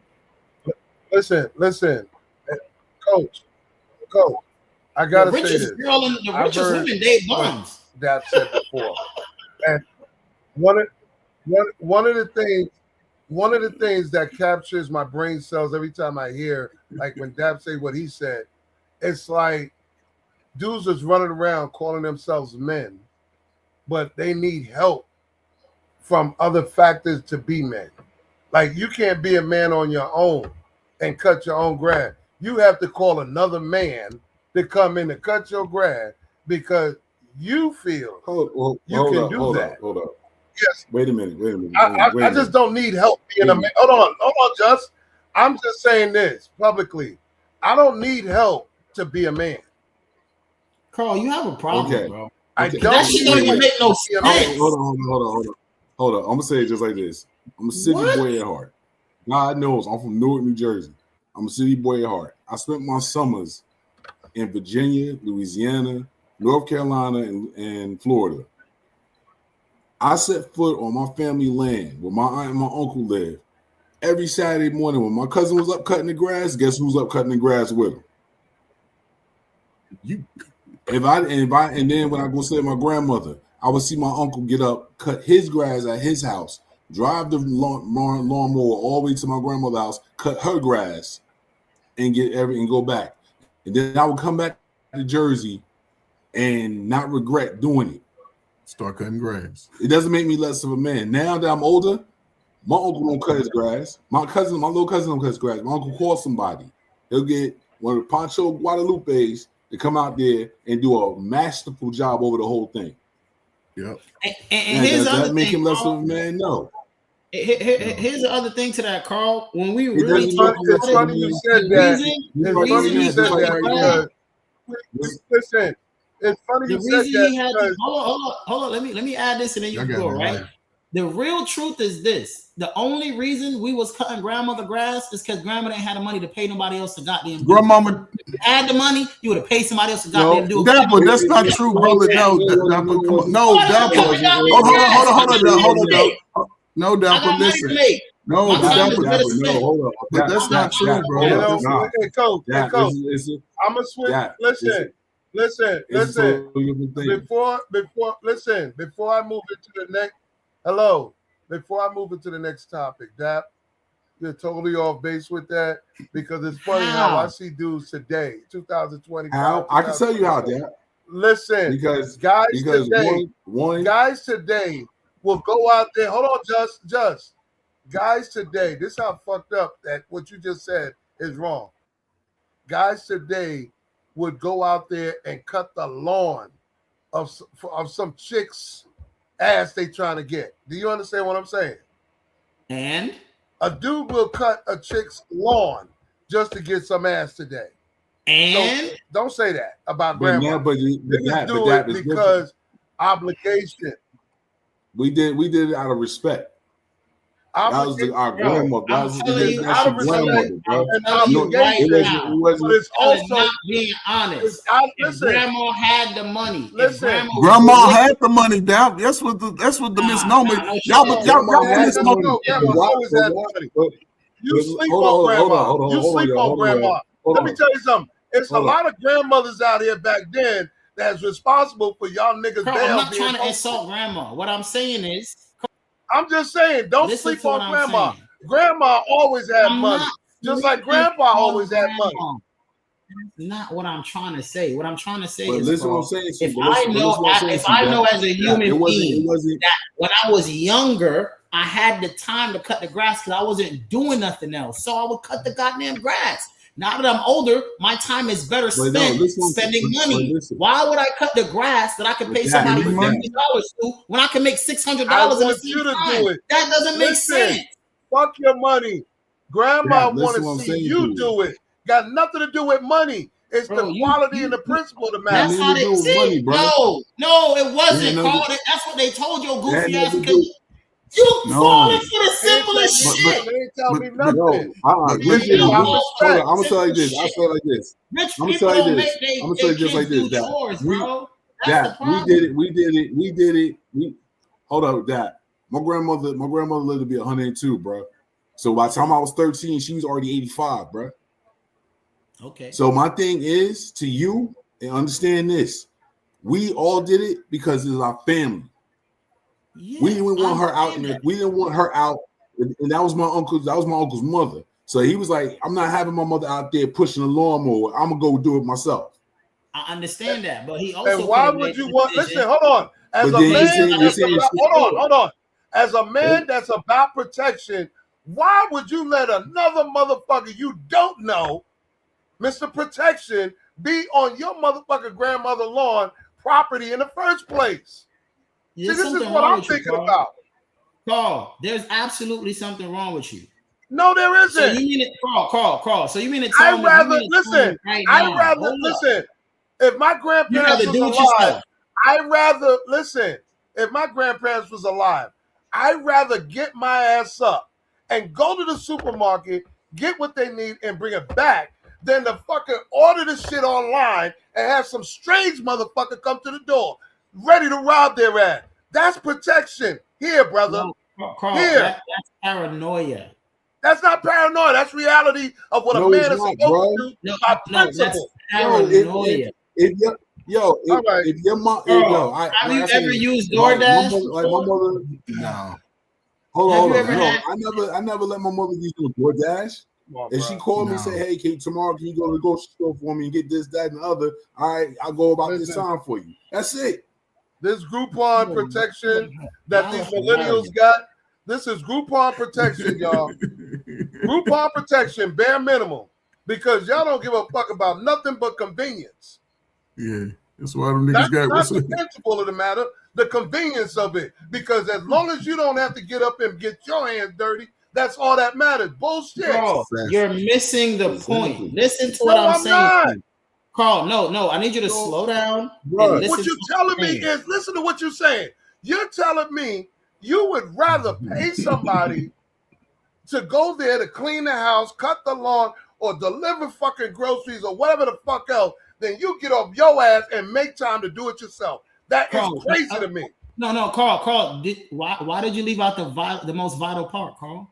What? Go over there and give my time was better served doing something else. No. Carl, cut it out. Carl, hold on. Stop. Listen. Let me ask you a question. I'm gonna be honest. Don't talk to me about time. Because let me tell you something. Hold on. Let me teach you something about time. The thing about time is, if you don't do it today, next week, you don't have to worry about what better things you got to do, because they're gonna be dead and gone. Now what you gonna do? You're gonna wish you was there to do it more. So my life is gonna be better because I mowed the lawn? No, because you cherish the moments and the time that you spent with them while they was here. Hold on. Let me ask you a question. Hold on, Jesse. Both of y'all, stop. Yeah, chill. Hold on. Listen. That you just said exactly. You just said your time could have been spent some better than else when your family called for you. You selfish as fuck, bro. No, crazy. I'm not selfish. Listen to the thing, right? Let me explain to you what y'all problem is. Dapper, you got the weekends, man. Y'all problem is you didn't realize that a lot of the stuff that you were doing. You just said 3 lies in one sentence. You just said with 3 lies in one sentence. What 3 lies I said? You said 3 lies. I'm not selfish. You just said 3 lies in one sentence. I'm not selfish. So hold on. Let me get this straight. Watch this, right? Because this is the issue that you guys have, okay? Most of the stuff that you were doing, that you had to do, is because 1, your parents didn't want to do it, and 2, they didn't have the money to do it. Here's how we know for a fact. Allow me to finish. Here's how we know for a fact. When we look at people, when it was old people paying young people's bail during the 90s, putting their houses, bro, this is the thing. Old people had money. Carl, listen to me, bro. Stop making it sound like old people didn't have no money. Carl, you're not going to negate my point by talking about something irrelevant that's true. That is called a straw man argument. Carl, let him get it out. Something else that's true. What I'm trying to tell you is a fact. Rich people do not spend their time doing chores. What do we say about Bill Gates? Come on, Dapper. Bill Gates makes so much money. That's Bill Gates, Dapper. We talking real life, man. Bill Gates ain't in our realm. We talking. Why are you going up the scale? We talking about average right here. Because ain't none of us up here Bill Gates. Oh, y'all ain't none of us up here Bill Gates. So, y'all say that for the acting like. Bro, listen, y'all keep getting triggered by words instead of listening to the sentence. You just say Bill Gates. You just say Bill Gates. Said Bill Gates. What about it? Okay. Unless you want to show me. Hold on. Dap. Unless you're going to introduce us to your housekeeper and your personal chef right now, don't talk about Bill Gates. Let me put this fact out. We're not on that level. We're right here in reality. Bro. It's not even about that. Y'all keep getting hung up on little shit. Hold on. It's simple. If you understand the concept of what they said about Bill Gates, They said if you that read his Bill book, Gates if you read his was book, to bend down. if you read his book, Bro, if you read his just book, see, it don't matter what did you you about read to his book? say. You don't know what I'm about to Did you read say, his bro. book? One at a time, please. Because It if don't you matter. Come on, let him get it out. Let him get it out. If you read his book, Hold if on, you hold read on, his Dad. book, let me Hold on, finish. Dad. If you read his book, he said one of the favorite pastimes that he's doing is cutting his grass. Bro, that doesn't matter. We're not talking about that, bro. That's not what we're talking about. Well, Bill You Gates just said cut Bill grass like Gates don't cut his grass. that? I said that? You was about Yes, to. you did. No, You I said wasn't about to rich say people that. like Bill Gates. You said rich people don't do like their Bill good. Gates. That's what you And said. that's your damn problem. Because you didn't take the time to listen, you're arguing a point I wasn't even trying to make. But you made a point that was not right. Make Bro, the point, Dan. What about Bill Gates, bro?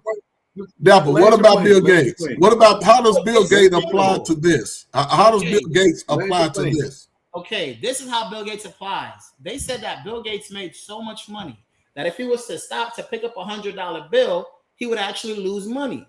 So if you understand the concept of that, why would I, someone who is a high earner, take the time to cut my grass when I could simply pay someone to do it and make an substantially more money doing something else so I don't have to spend time fixing the car. She can have a second car.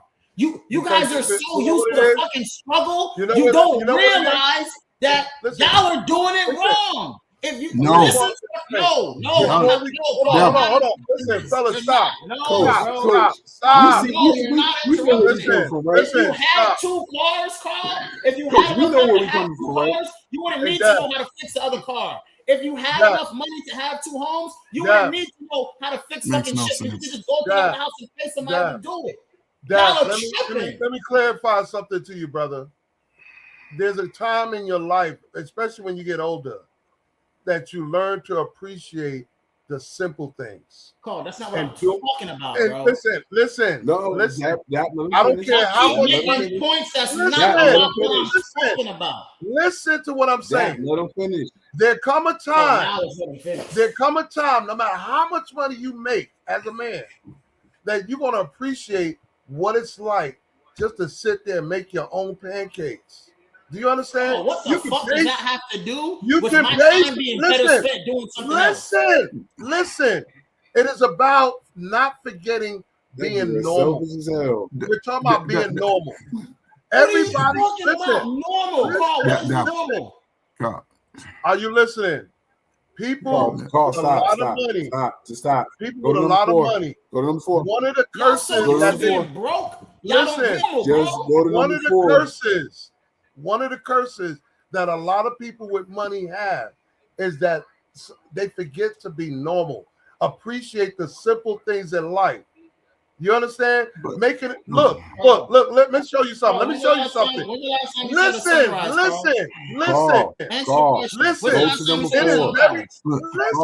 Listen. Go to number 4. I watched a whole video of Shaq in his kitchen making a simple bologna and cheese sandwich.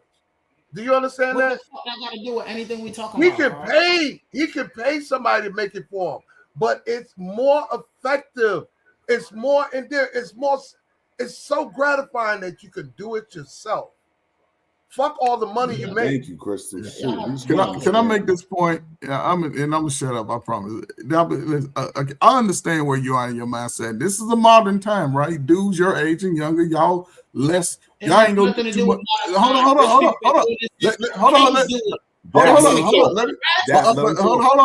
Because you be quiet when you talking. Let them talk.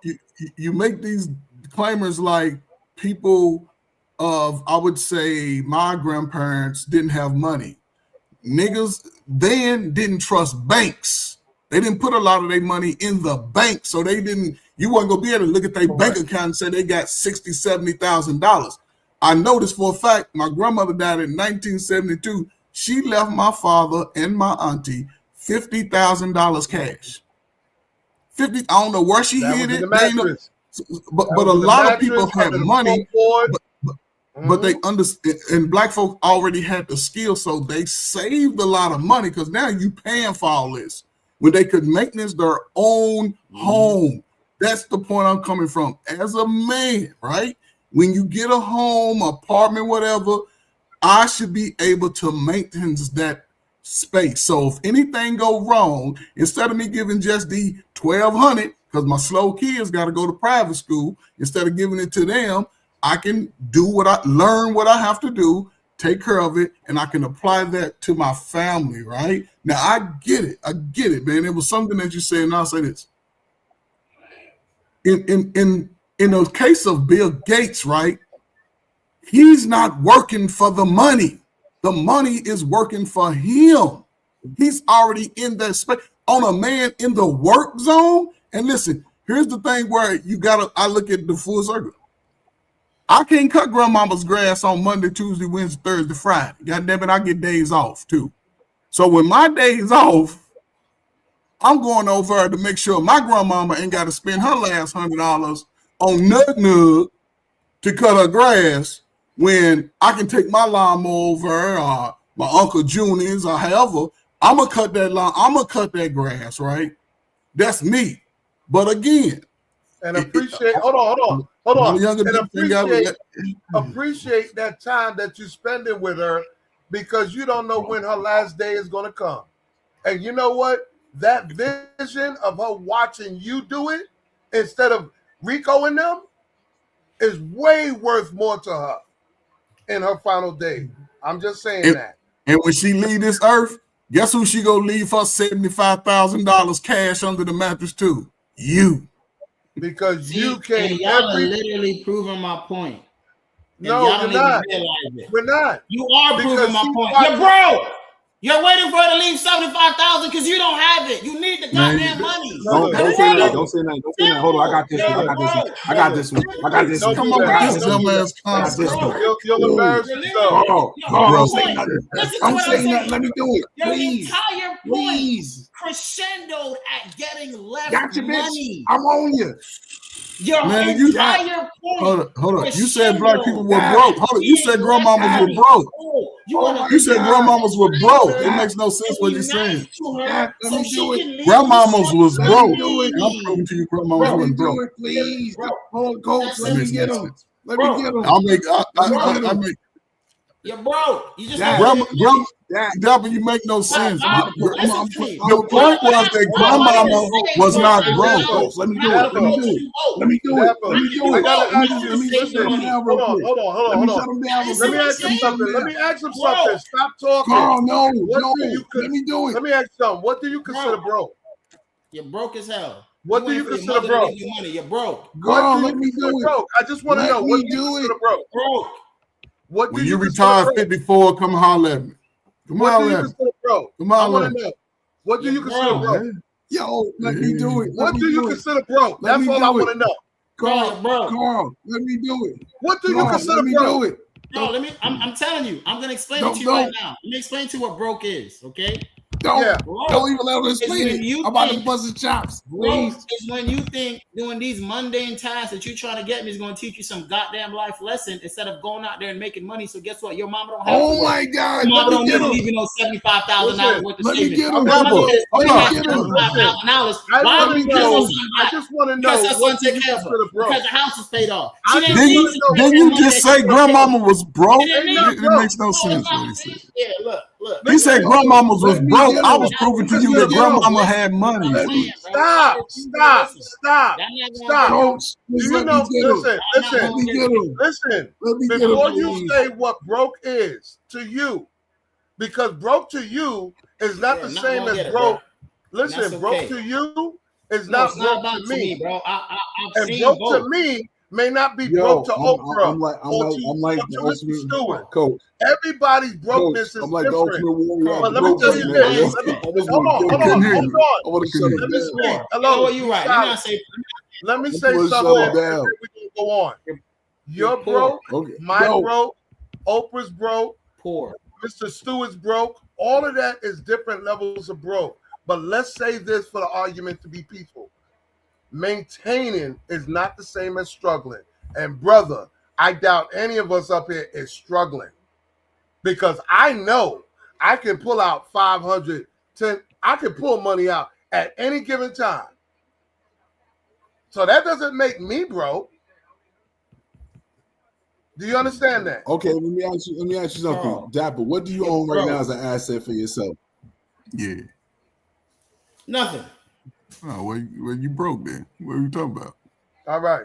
You ain't got no gold or Now, silver? let's go one more. Let's go one more round. There's a difference between broke, stingy, and struggling and maintaining. So wait a minute. Well, see, this is Wait.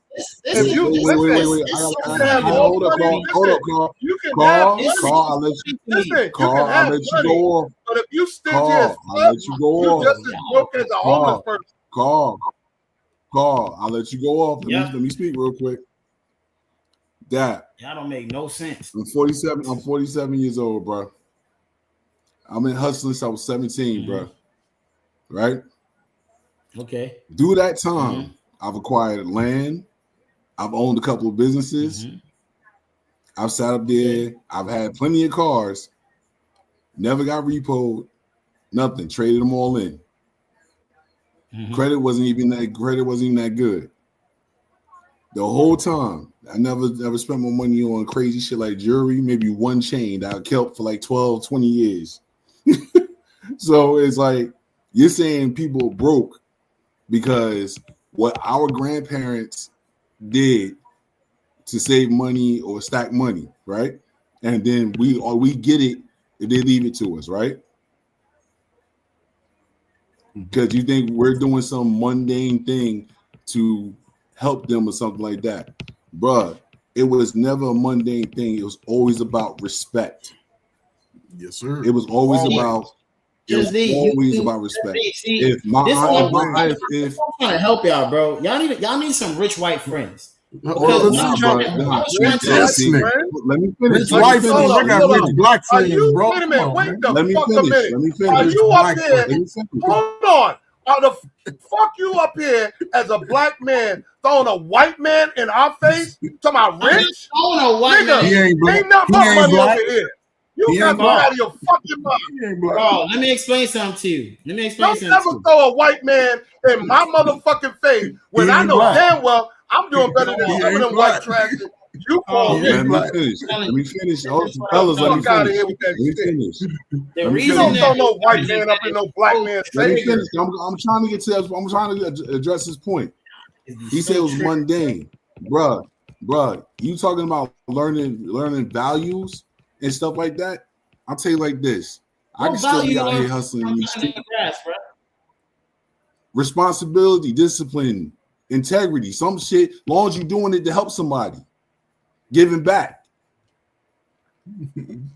I'm from the city. I didn't have to cut grass. I didn't have to cut grass. No, I want to know what's wrong with spending time.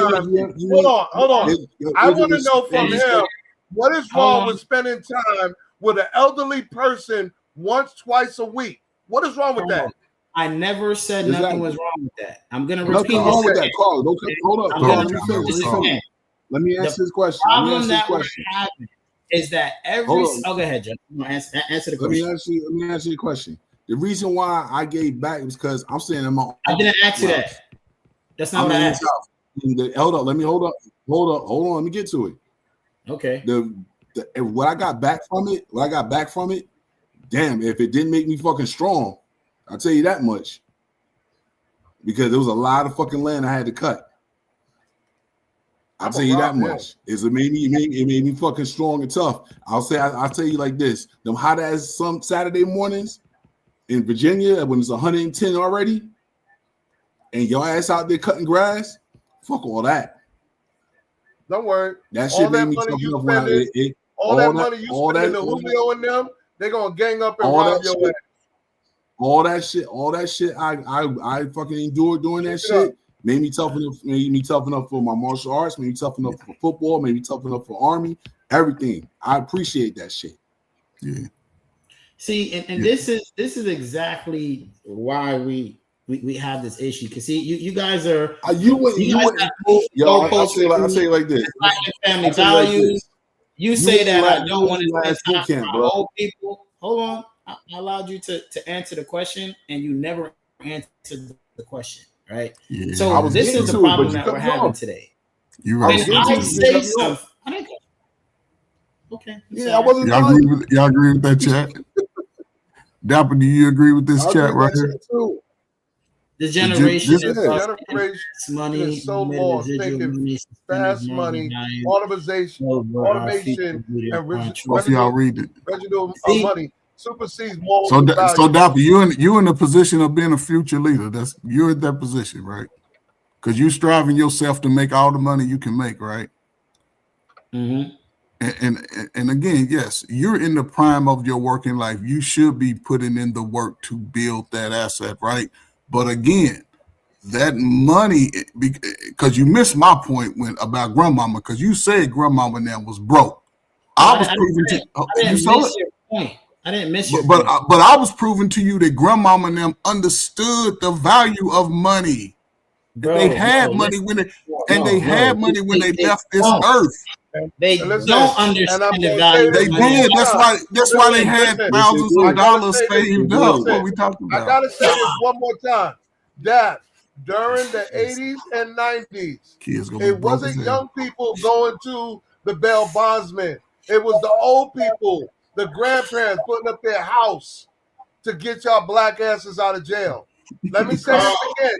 It wasn't drug dealers bailing themselves out. Hold on. I'm just giving you some facts. It wasn't drug dealers bailing themselves out of jail. It was the grandparents putting up their houses, their pensions and savings to bail black men out that were younger than them. Carl, do you understand that? Hold on, Carl. Let me ask you a simple question, okay? If I have to put my house up as collateral to bail somebody out, what does that mean? That's a whole lot of love. That don't mean that grandma ain't ready. Listen, guys. See, this is the problem, right? I feel like you guys are getting triggered because you feel like I'm attacking the old generation, and I'm not. I'm using logic without emotion. Okay. Listen to what I'm about to tell you. Listen to what I'm about to tell you. The only if you wrap it up because I want to get to the next. Hello. I gotta get to the next topic because we only got so much time. I'm gonna say this. I'm gonna say this, and it's dead. All right. If you had to put your house up for collateral, it means you did not have the money. You're broke. Next slide. Simple. Next slide. No. Put your house up. That's not how that works. If you had the money, you would have put your house up. Listen. If you know anything about money, you know when someone says they got to wrap it up because of time. If you had the cash, you didn't have to put your house up. It's over. That means we're going to video number 4. That's when it worked at that time. If you had the cash, you wouldn't have to put your house up. That's common sense. But you understand how that works. Hello. It don't matter. If I had the money, I wouldn't have to put my house up. All right, that's it. Why do I have to overtalk myself? You talking to yourself. I said video number 4. You talking to yourself. Moving on. It didn't make no sense. We can move on though. You funny. Video number 4, please. You over talking to yourself.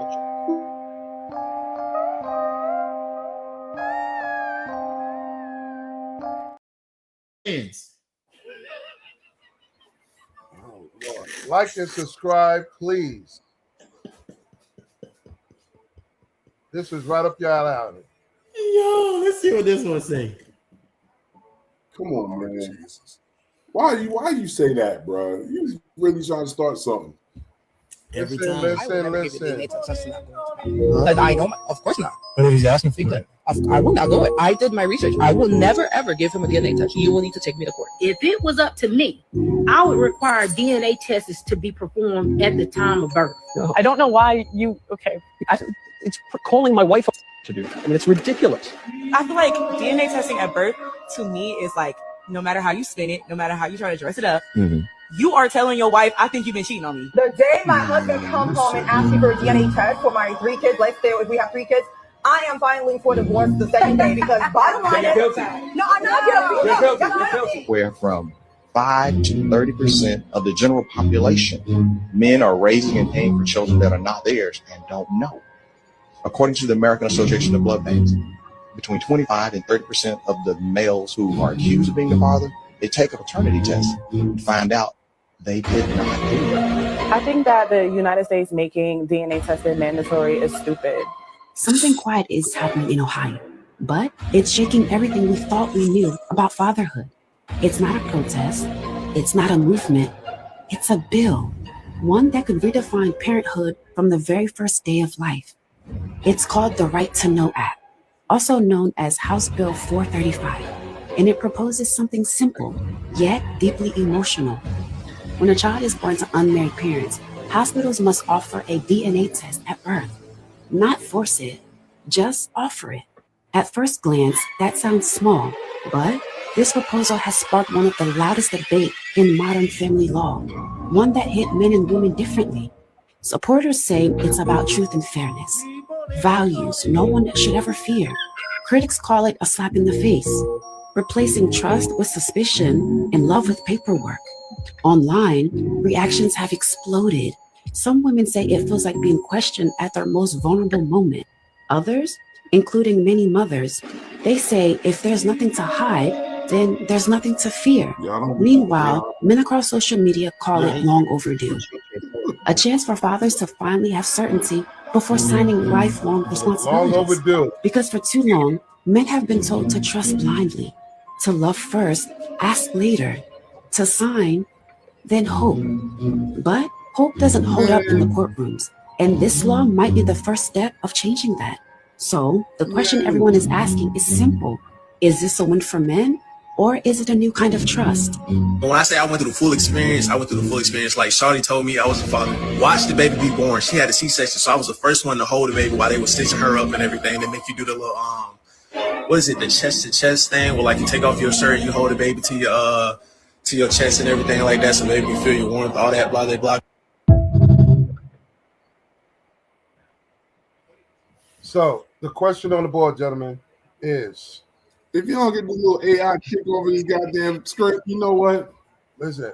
Yo, the question that the I got 4 Democrats. kids. Hello. Well, go ahead, Carl. Carl, go ahead. There's a new bill that the Democrats been working very hard at pushing, while the Republicans is pushing this whole shit with ICE and all these distractions going on around us. The bill is being pushed by Congress and the Senate for mandatory DNA tests at birth. Yeah. All Hell right. yeah. I'm all for it. Okay. So I'm all for it, Carl. I wish they would do it. I get that, but the question is this: this is where the opposition comes in.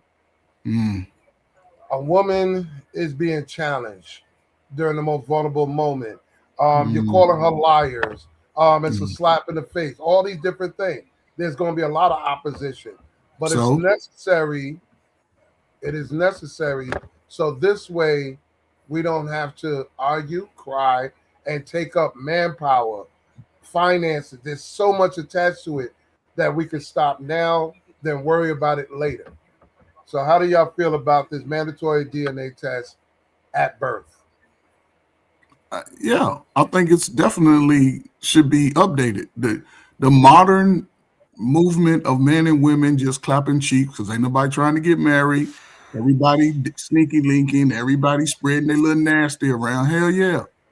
Get a DNA test. I would ask all brothers to get a DNA test at the hospital. It may cost you $100. It's a lot cheaper than you having to pay thousands of dollars for the next 25, 30 years. The courts will subjugate your income. It will keep you at a low income. You can't get a new car, the one you want, because they'll look at it as a luxury.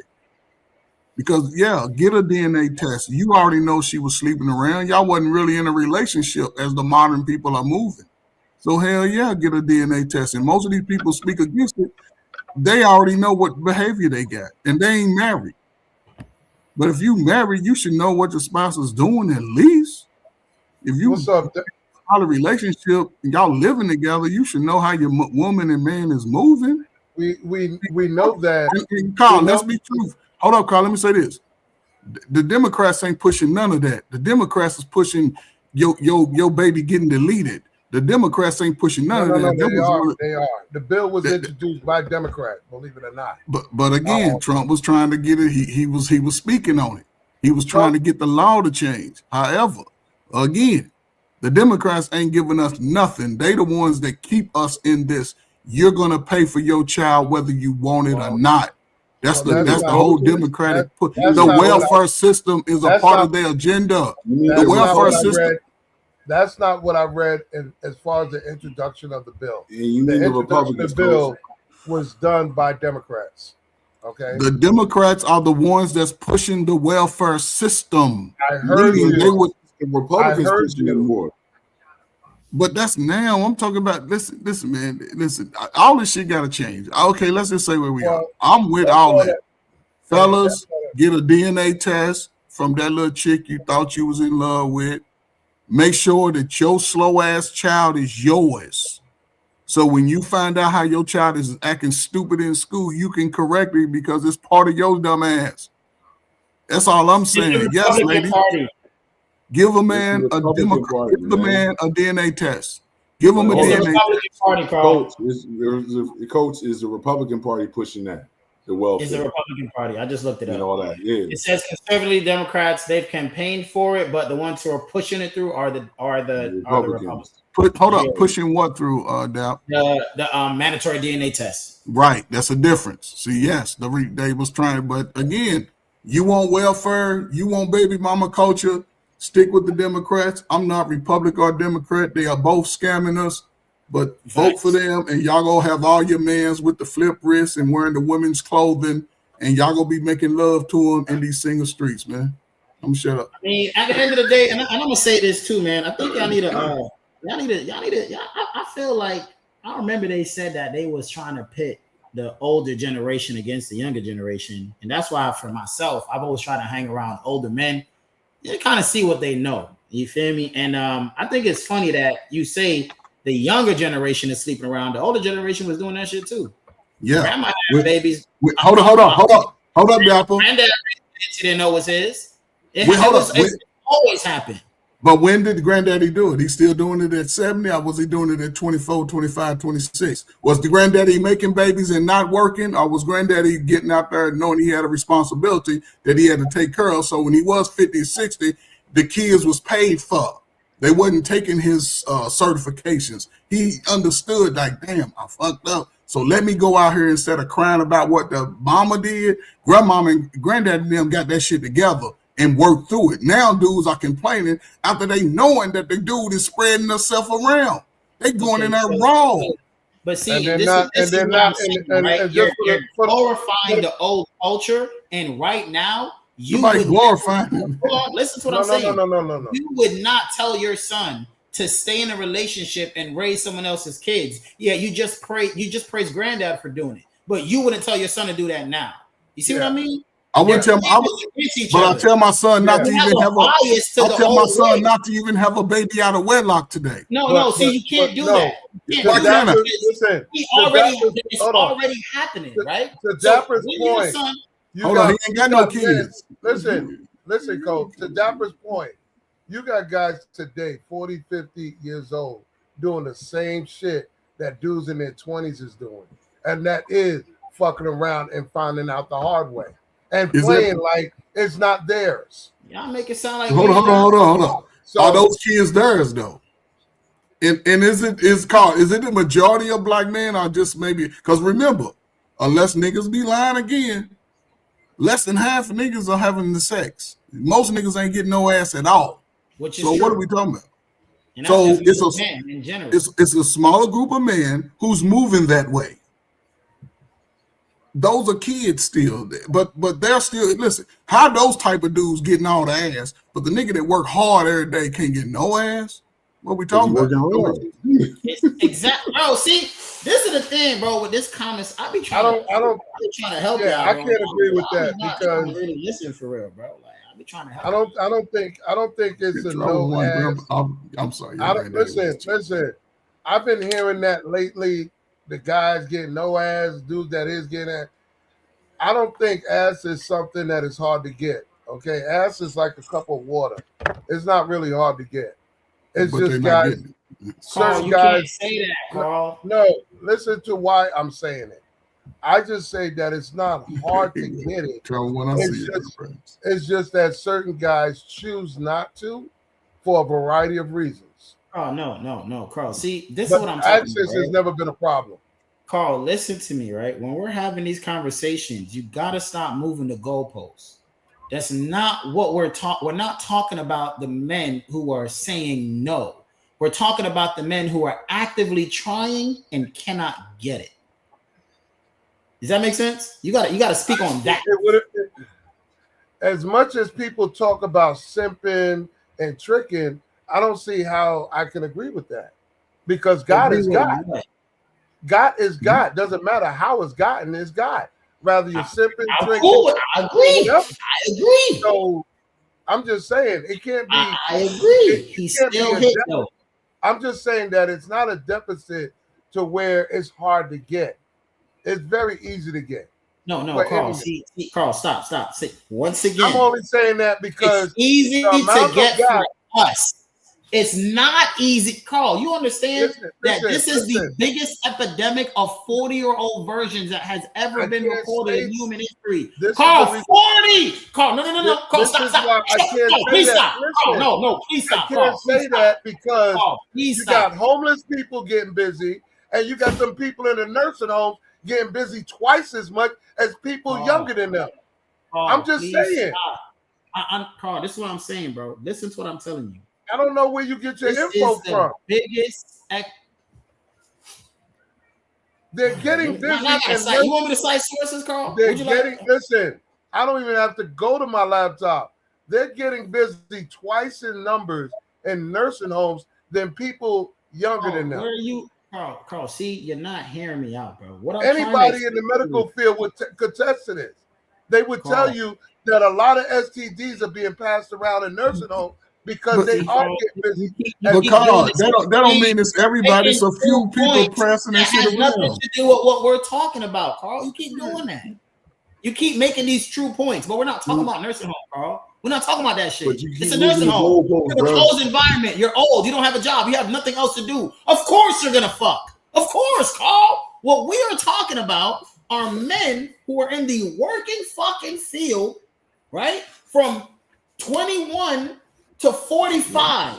This is the biggest epidemic of 40-year-old men. You've been on the earth for 4 decades and your dick ain't never been inside a pussy, Carl. That is crazy. So you can't say it's easy. It's not. It's easy for us. It's easy. It's easy for the top % of men because we don't have to try. But for the other niggas, Carl, it's hard as hell, Carl. Think about this. Carl, OnlyFans exists. Let me go by what you just said. Let me process what you just said. Here comes the twist. Are you saying? Here comes the twist. Let me ask you this: are you saying that? Hold on.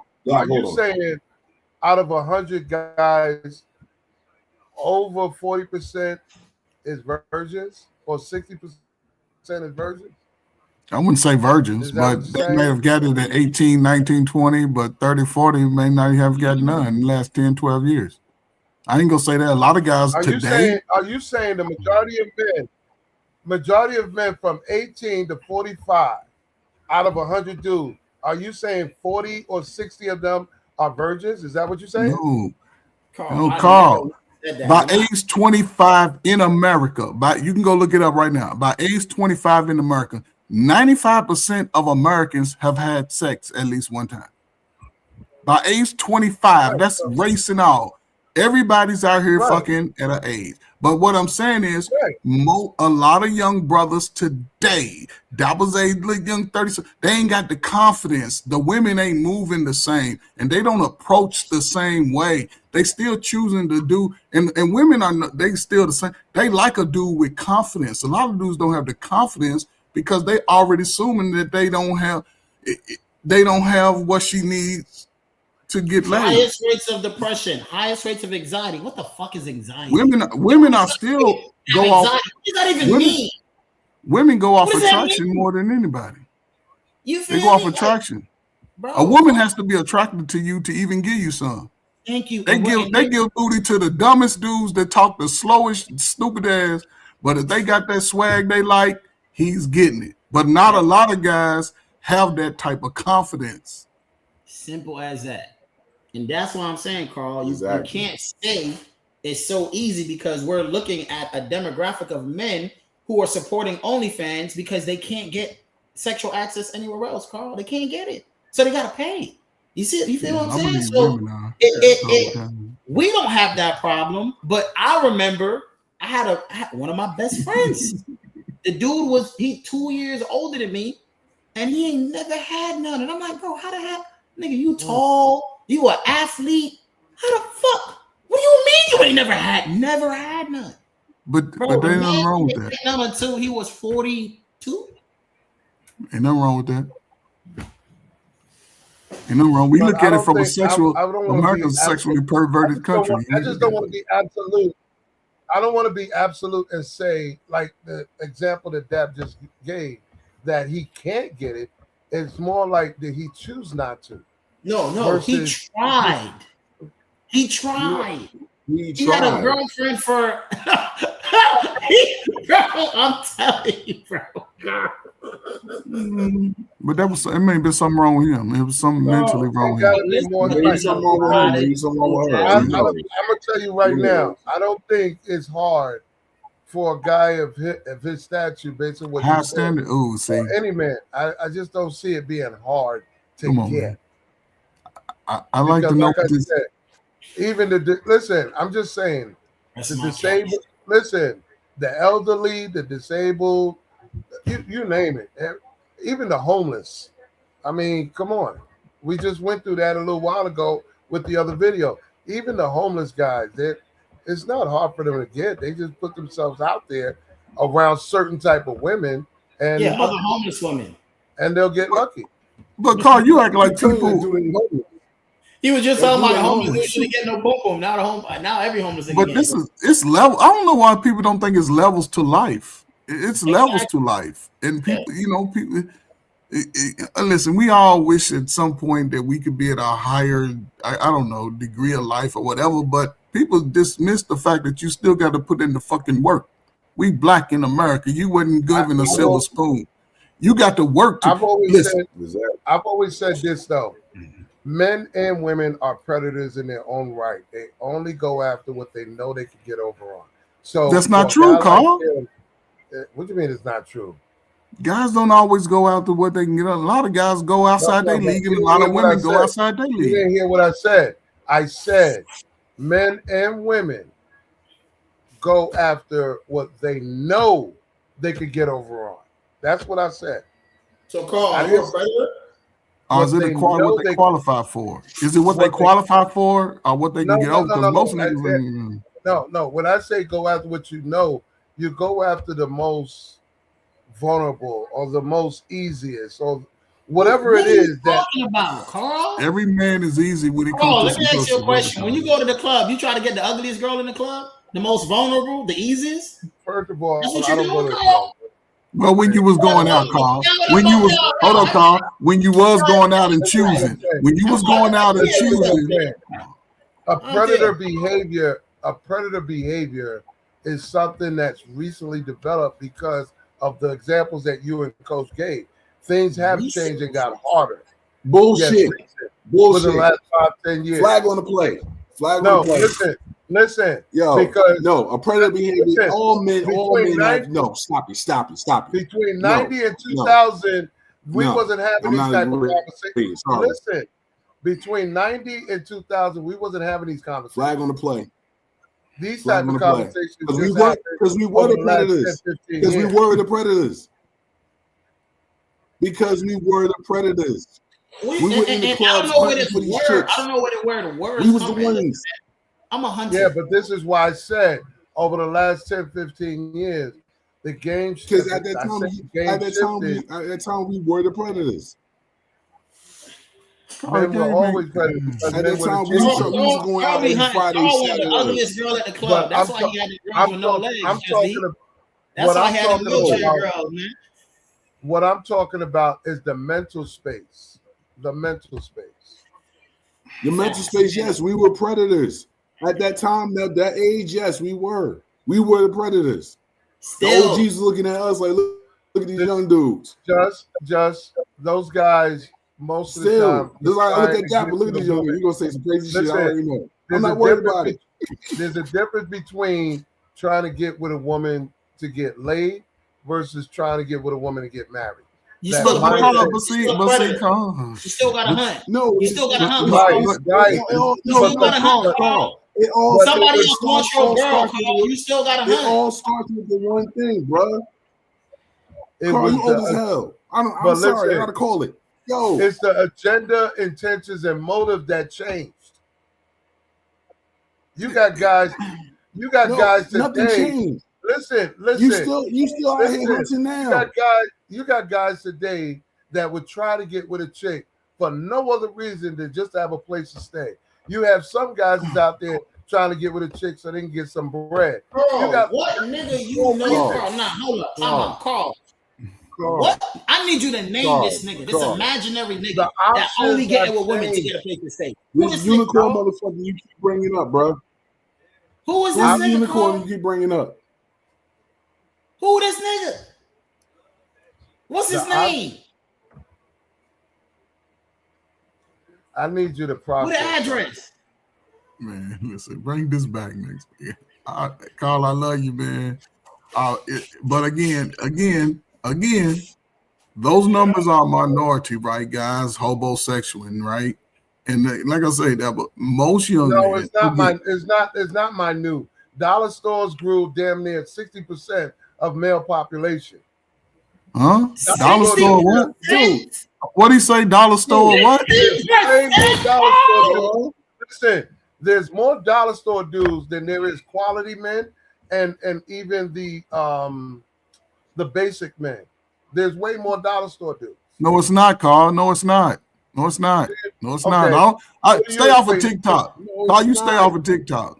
I don't be on TikTok. I'm telling you. I'm based on. Listen, I'm talking about mindset. Listen, fellas, like I've always said, mindset, pattern, and outcome do not include money and don't include status. Please. What? But Carl, that's everything a goddamn man. You know what, Carl?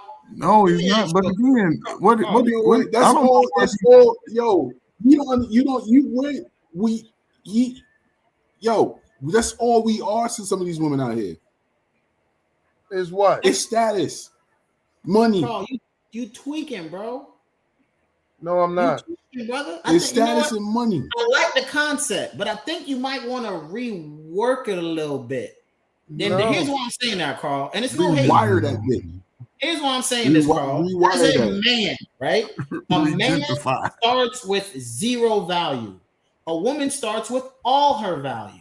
In order for me to elevate my status or position as a man, I need to increase my finances. Oh, you don't got a house, you're a bum. Oh, you don't got a car. Oh, you're riding with your friend because you don't got your own car. You need money to do this. And then on top of that, I also have to increase my status, my relationships, my character. All of that plays into my status. It's everything I am as a man. If you take that away from every man, nigga, we all the same, Carl. So you can't categorize this after taking away our finances and status. What are you doing? Because you're just you gotta find another way to quantify it, Carl. You know what you just told me? That the dudes out here run around, they can't get a woman without money. Carl, that's not what I said at all. But that's what that's what I'm saying. That's not what he said at all. Listen, if you take away the money and the status of a person and look at their character themselves individually, it's like looking at somebody butt naked without the fancy clothes or jewelry. It's the same concept. It's the same concept. What are they like morally? What are they spiritually? What are they mentally? All of that. What is you without the additives? Without the additives, are you still attractive to that person? That's it. Carl, you don't want to hear that part. Watch this. Carl, stop. Carl, listen. You're shooting yourself in the foot, and here's why. Earlier in the conversation, no, you are, Carl, and I'm going to explain to you why. Earlier in the conversation, you brought up the homeless man. You asked me, is this homeless man going to be good enough for my daughter or sister because he's homeless and he has nothing going for him? But he's a really nice guy, Carl. He has all the character in the world, Carl. He's a God-fearing man, Carl. He's at the church every Sunday, Carl. But he don't got shit, Carl. You gonna let your daughter marry this nigga? Hypocrite. Sick of this shit. Find another way to do it.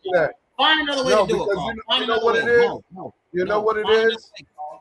What it is that you're confusing, like a lot of people do, what you're supposed to do for yourself as an adult, which is stabilization.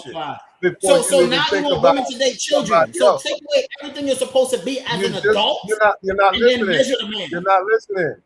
If you are a man, you are a male, and you have not stabilized yourself, you shouldn't be in a woman's face. So how are you going to quantify a man after taking away his finances and his status? Oh, what are you doing? What I'm saying is that again, a person like a quality dude, he has his shit together. A basic man got his shit together. But you said to take that away. Take it away. But right? But we're not including money or status. Okay. We're not including money or status. So if you're talking about character, we're not using money or status to define this person. You're talking about his character. You're talking about a man's character. Or dollar store dude. We're talking about his overall mindset, pattern, his character. Outcome. It's just his character. Carl, you can't judge a man 25 years old on his outcome. He ain't even got to his outcome. That's what I'm saying. This don't make no sense. You can't judge a 25-year-old compared to yourself, Carl, because again, your outcome is 30 years ahead of his. Your mindset, listen, your mindset, your pattern, and your outcome is based on your consistency. It's like looking at a man and say, yo, coach, how long you had your phone number? Coach, how long you been dealing with your bank? How long you lived at your residence? Hold on. But that ain't no girl in the world who care about that Carl, shit. that means nothing. No bitch care about that shit. That means nothing, Carl. Listen, that means nothing, Carl. That don't define me as a man. It has a lot to do with it. No, it doesn't. It doesn't. No. Hold up, man. Let's respect the money, man. Hold on, wait a minute. One of them dudes that think that every 5 years, you could change your phone number, your address, and everything about yourself because you failed to be consistent. No, Carl, that ain't no, brother. No, it makes no sense, Carl. You got it all. Let's call up the super chat. That's how you. So that's your dollar. That's how you see. That's how you see how women think. How women think. Carl, no one. Just you froze up, brother. That's how you think. That's how you think. Woman thinks. That's how you think. I'm not saying what a woman thinks. That's how a woman thinks. This is not how a woman thinks.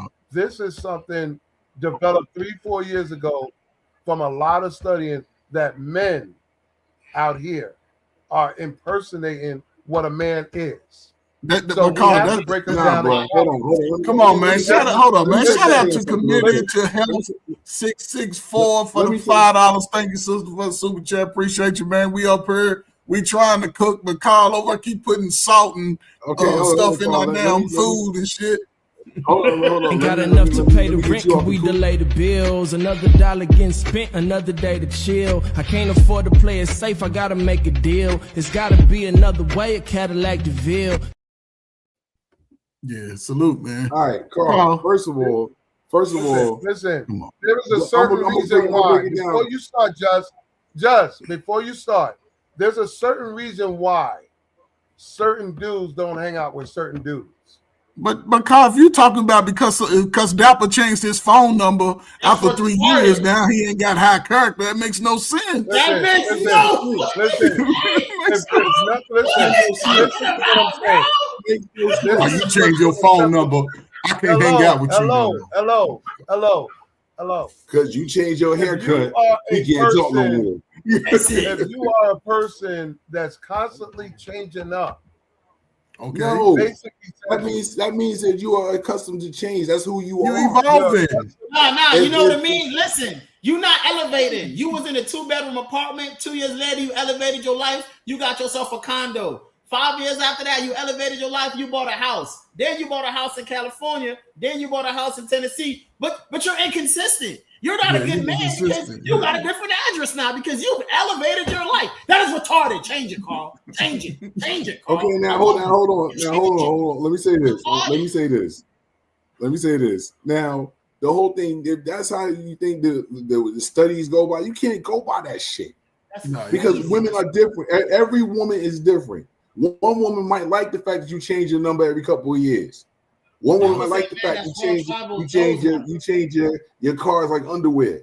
You know, you got to think about it, man. It's depending on what you get. Because I know a woman that will just say, all right, you got the house, you got the car, you got the job, but who are you?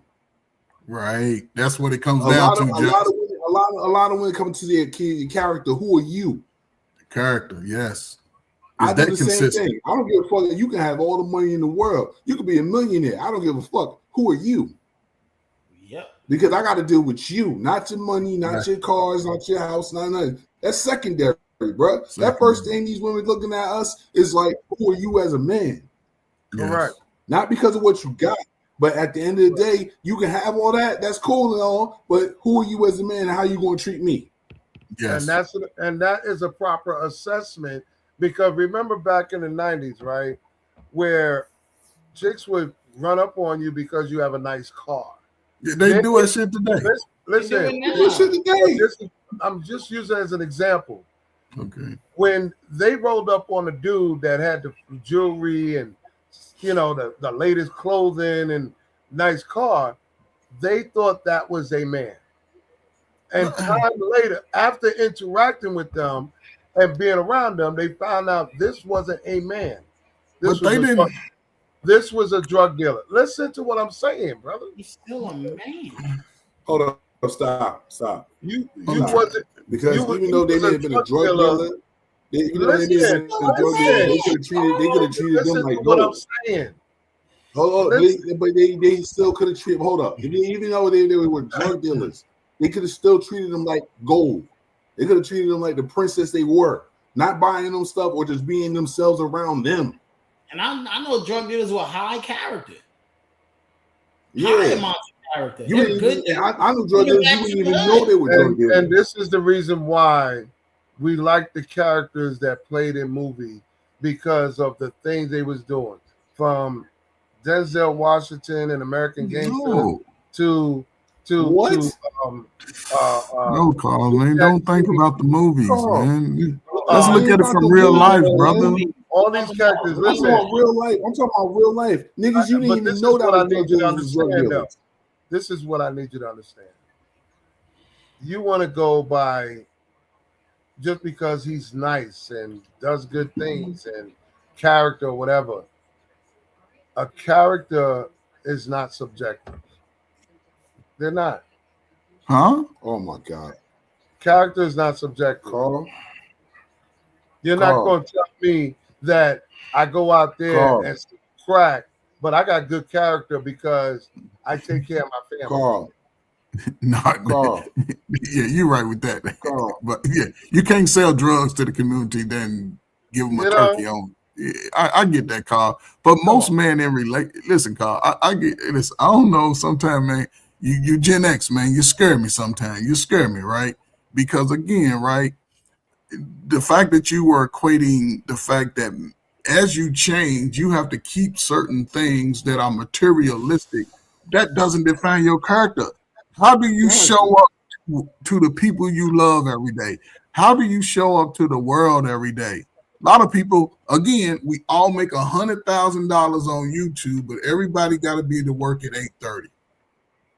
It don't happen. Then the people that make $100,000 spend all day on YouTube. Ain't no $100,000 on YouTube. They are making the money. They putting boots to the ground. They making their phone calls, like Dapper said. They going to meet with these people. They making the connection. So the fact that most blacks, when 10% of America make $100,000, it seems like the 10% is all niggas, but all niggas can't pay their rent. need to borrow some money from somebody, rob Peter to pay Paul, and this is how they really living. So we can talk that, Carl. But again, character is how. Listen, Carl. Just because a woman break up with me, do I have to treat every woman like shit? No, because my character is saying I'm gonna still be respectful. Just because Just D treat me doesn't mean I have to cheat y'all. No, because my character, and it may change over time. I may have to adapt to how other people. I'm just saying. I got it's you. Gonna I be, got you. okay. Listen. I got you. Right. We got plenty more shows to do. Unfortunately, we didn't get to ICE and what's going on with that. But next week we're gonna dive right into ICE. That's the whole segment. We're talking nothing but this whole shit with ICE and everything related to it. So right now, I want to get into final thoughts, and we're gonna wrap this up.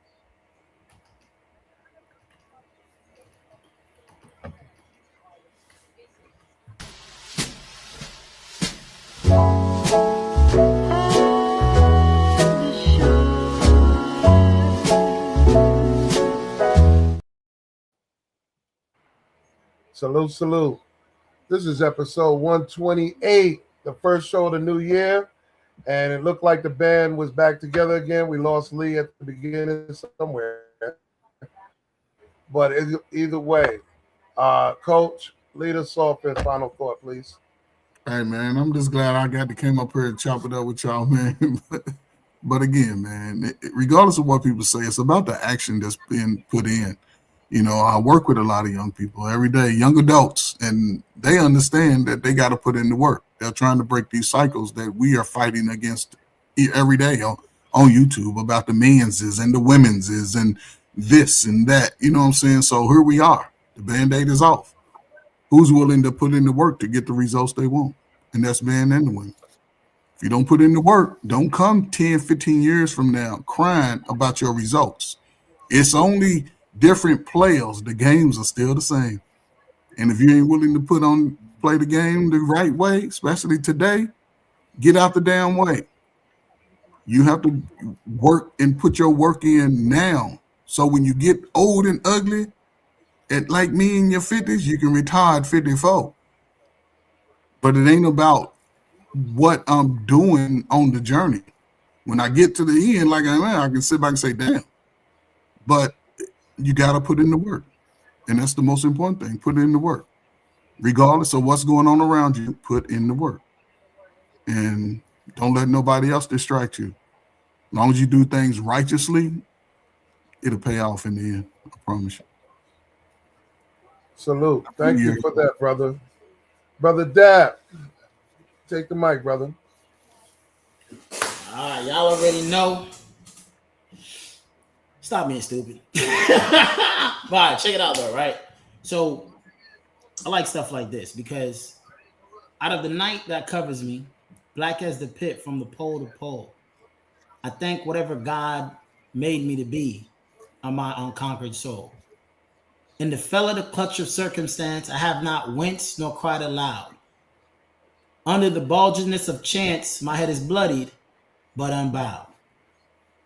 Behold, this place of wrath and tears looms, but the honor shades. And yet the menace of the years finds me still unafraid. It matters not how straight the gate, how charged the punishment, the scroll. I am the master of my fate, and I am the captain of my soul. Stop making excuses for yourself because you're too busy making excuses for other people. Accountability is doing what you said you were going to do, when you said you was going to do it, and telling someone if you can no longer fulfill that obligation. Stay dapper, always dangerous. I'm out. Thanks for stopping by. Like, share, subscribe. Salute, brother. Thank you. That was some very humble James words. Baldwin ass out of it. Yeah, right? I'm not. Listen, I'm not going to mention the three things about the gray hair, the Adidas, and but that's another story. Just take the mic. It's cold in Florida, man. You feel me? Take the mic, Just. Yeah. Oh, my turn. Yeah. I have to say these past couple months has been very harrowing for me. Speaking on these topics tonight was very eye-opening. Basically, I just say I believe in the mandatory DNA for certain people, just in case they doubt themselves. But like I said, a lot of women don't go just by material and status; they go by character of a man, and that will get you a lot farther than a lot of stuff that you may have materialistic. I'll say from personal experience, it's got me a lot of ass in my years, and basically, I got 4 kids behind it, so therefore, I'll stick with that. Thank you. God bless, and have a good night. Thank you, brother. Appreciate you. So this final thought is going to be very simple. It has been a hell of a new year so far for a lot of people. A lot of challenges, and while we're dealing with our own individual challenges, rest assured, there's other challenges going on around us that we may or may not even know what's going on. And while we're thinking what we think is important to us now, later on, we're going to see what really stands out and what we really should have been paying attention to. So keep your eyes open, learn, be objective, and plan and prepare, because there's nothing worse than getting caught with your pants down when it comes to life situations around us. Um, we did touch on a lot of things tonight. I'm looking forward to next week when we talk about ICE and all the laws and issues and tragedies and everything that goes along with ICE. And even we're going to even try to get into what it takes to become ICE. And y'all going to be surprised who is an ICE officer. That I can't wait to reveal. Who is part of the immigration officer team is going to be shocking.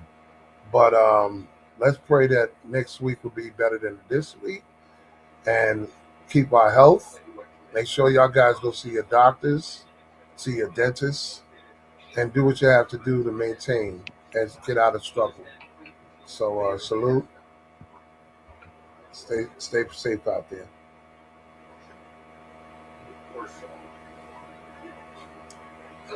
And as we always say, that's a wrap, Jack. Thanks everybody for coming, showing love. Brothers, please come back to work next week. No. I'm going. Go on strike, damn it. If you don't come back next week, I'm gonna send ice to your door. Right? I'll just send ice to your front door. Yeah. Hey, send them to my front door. Turn in everybody who ain't supposed to be here. Send them to my door. Everybody ain't supposed to be here. Get your ass on back where you belong, and let my younger brothers and sisters get in those positions. Get the hell on. Right.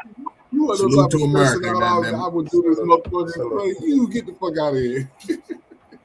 Yeah. Get on.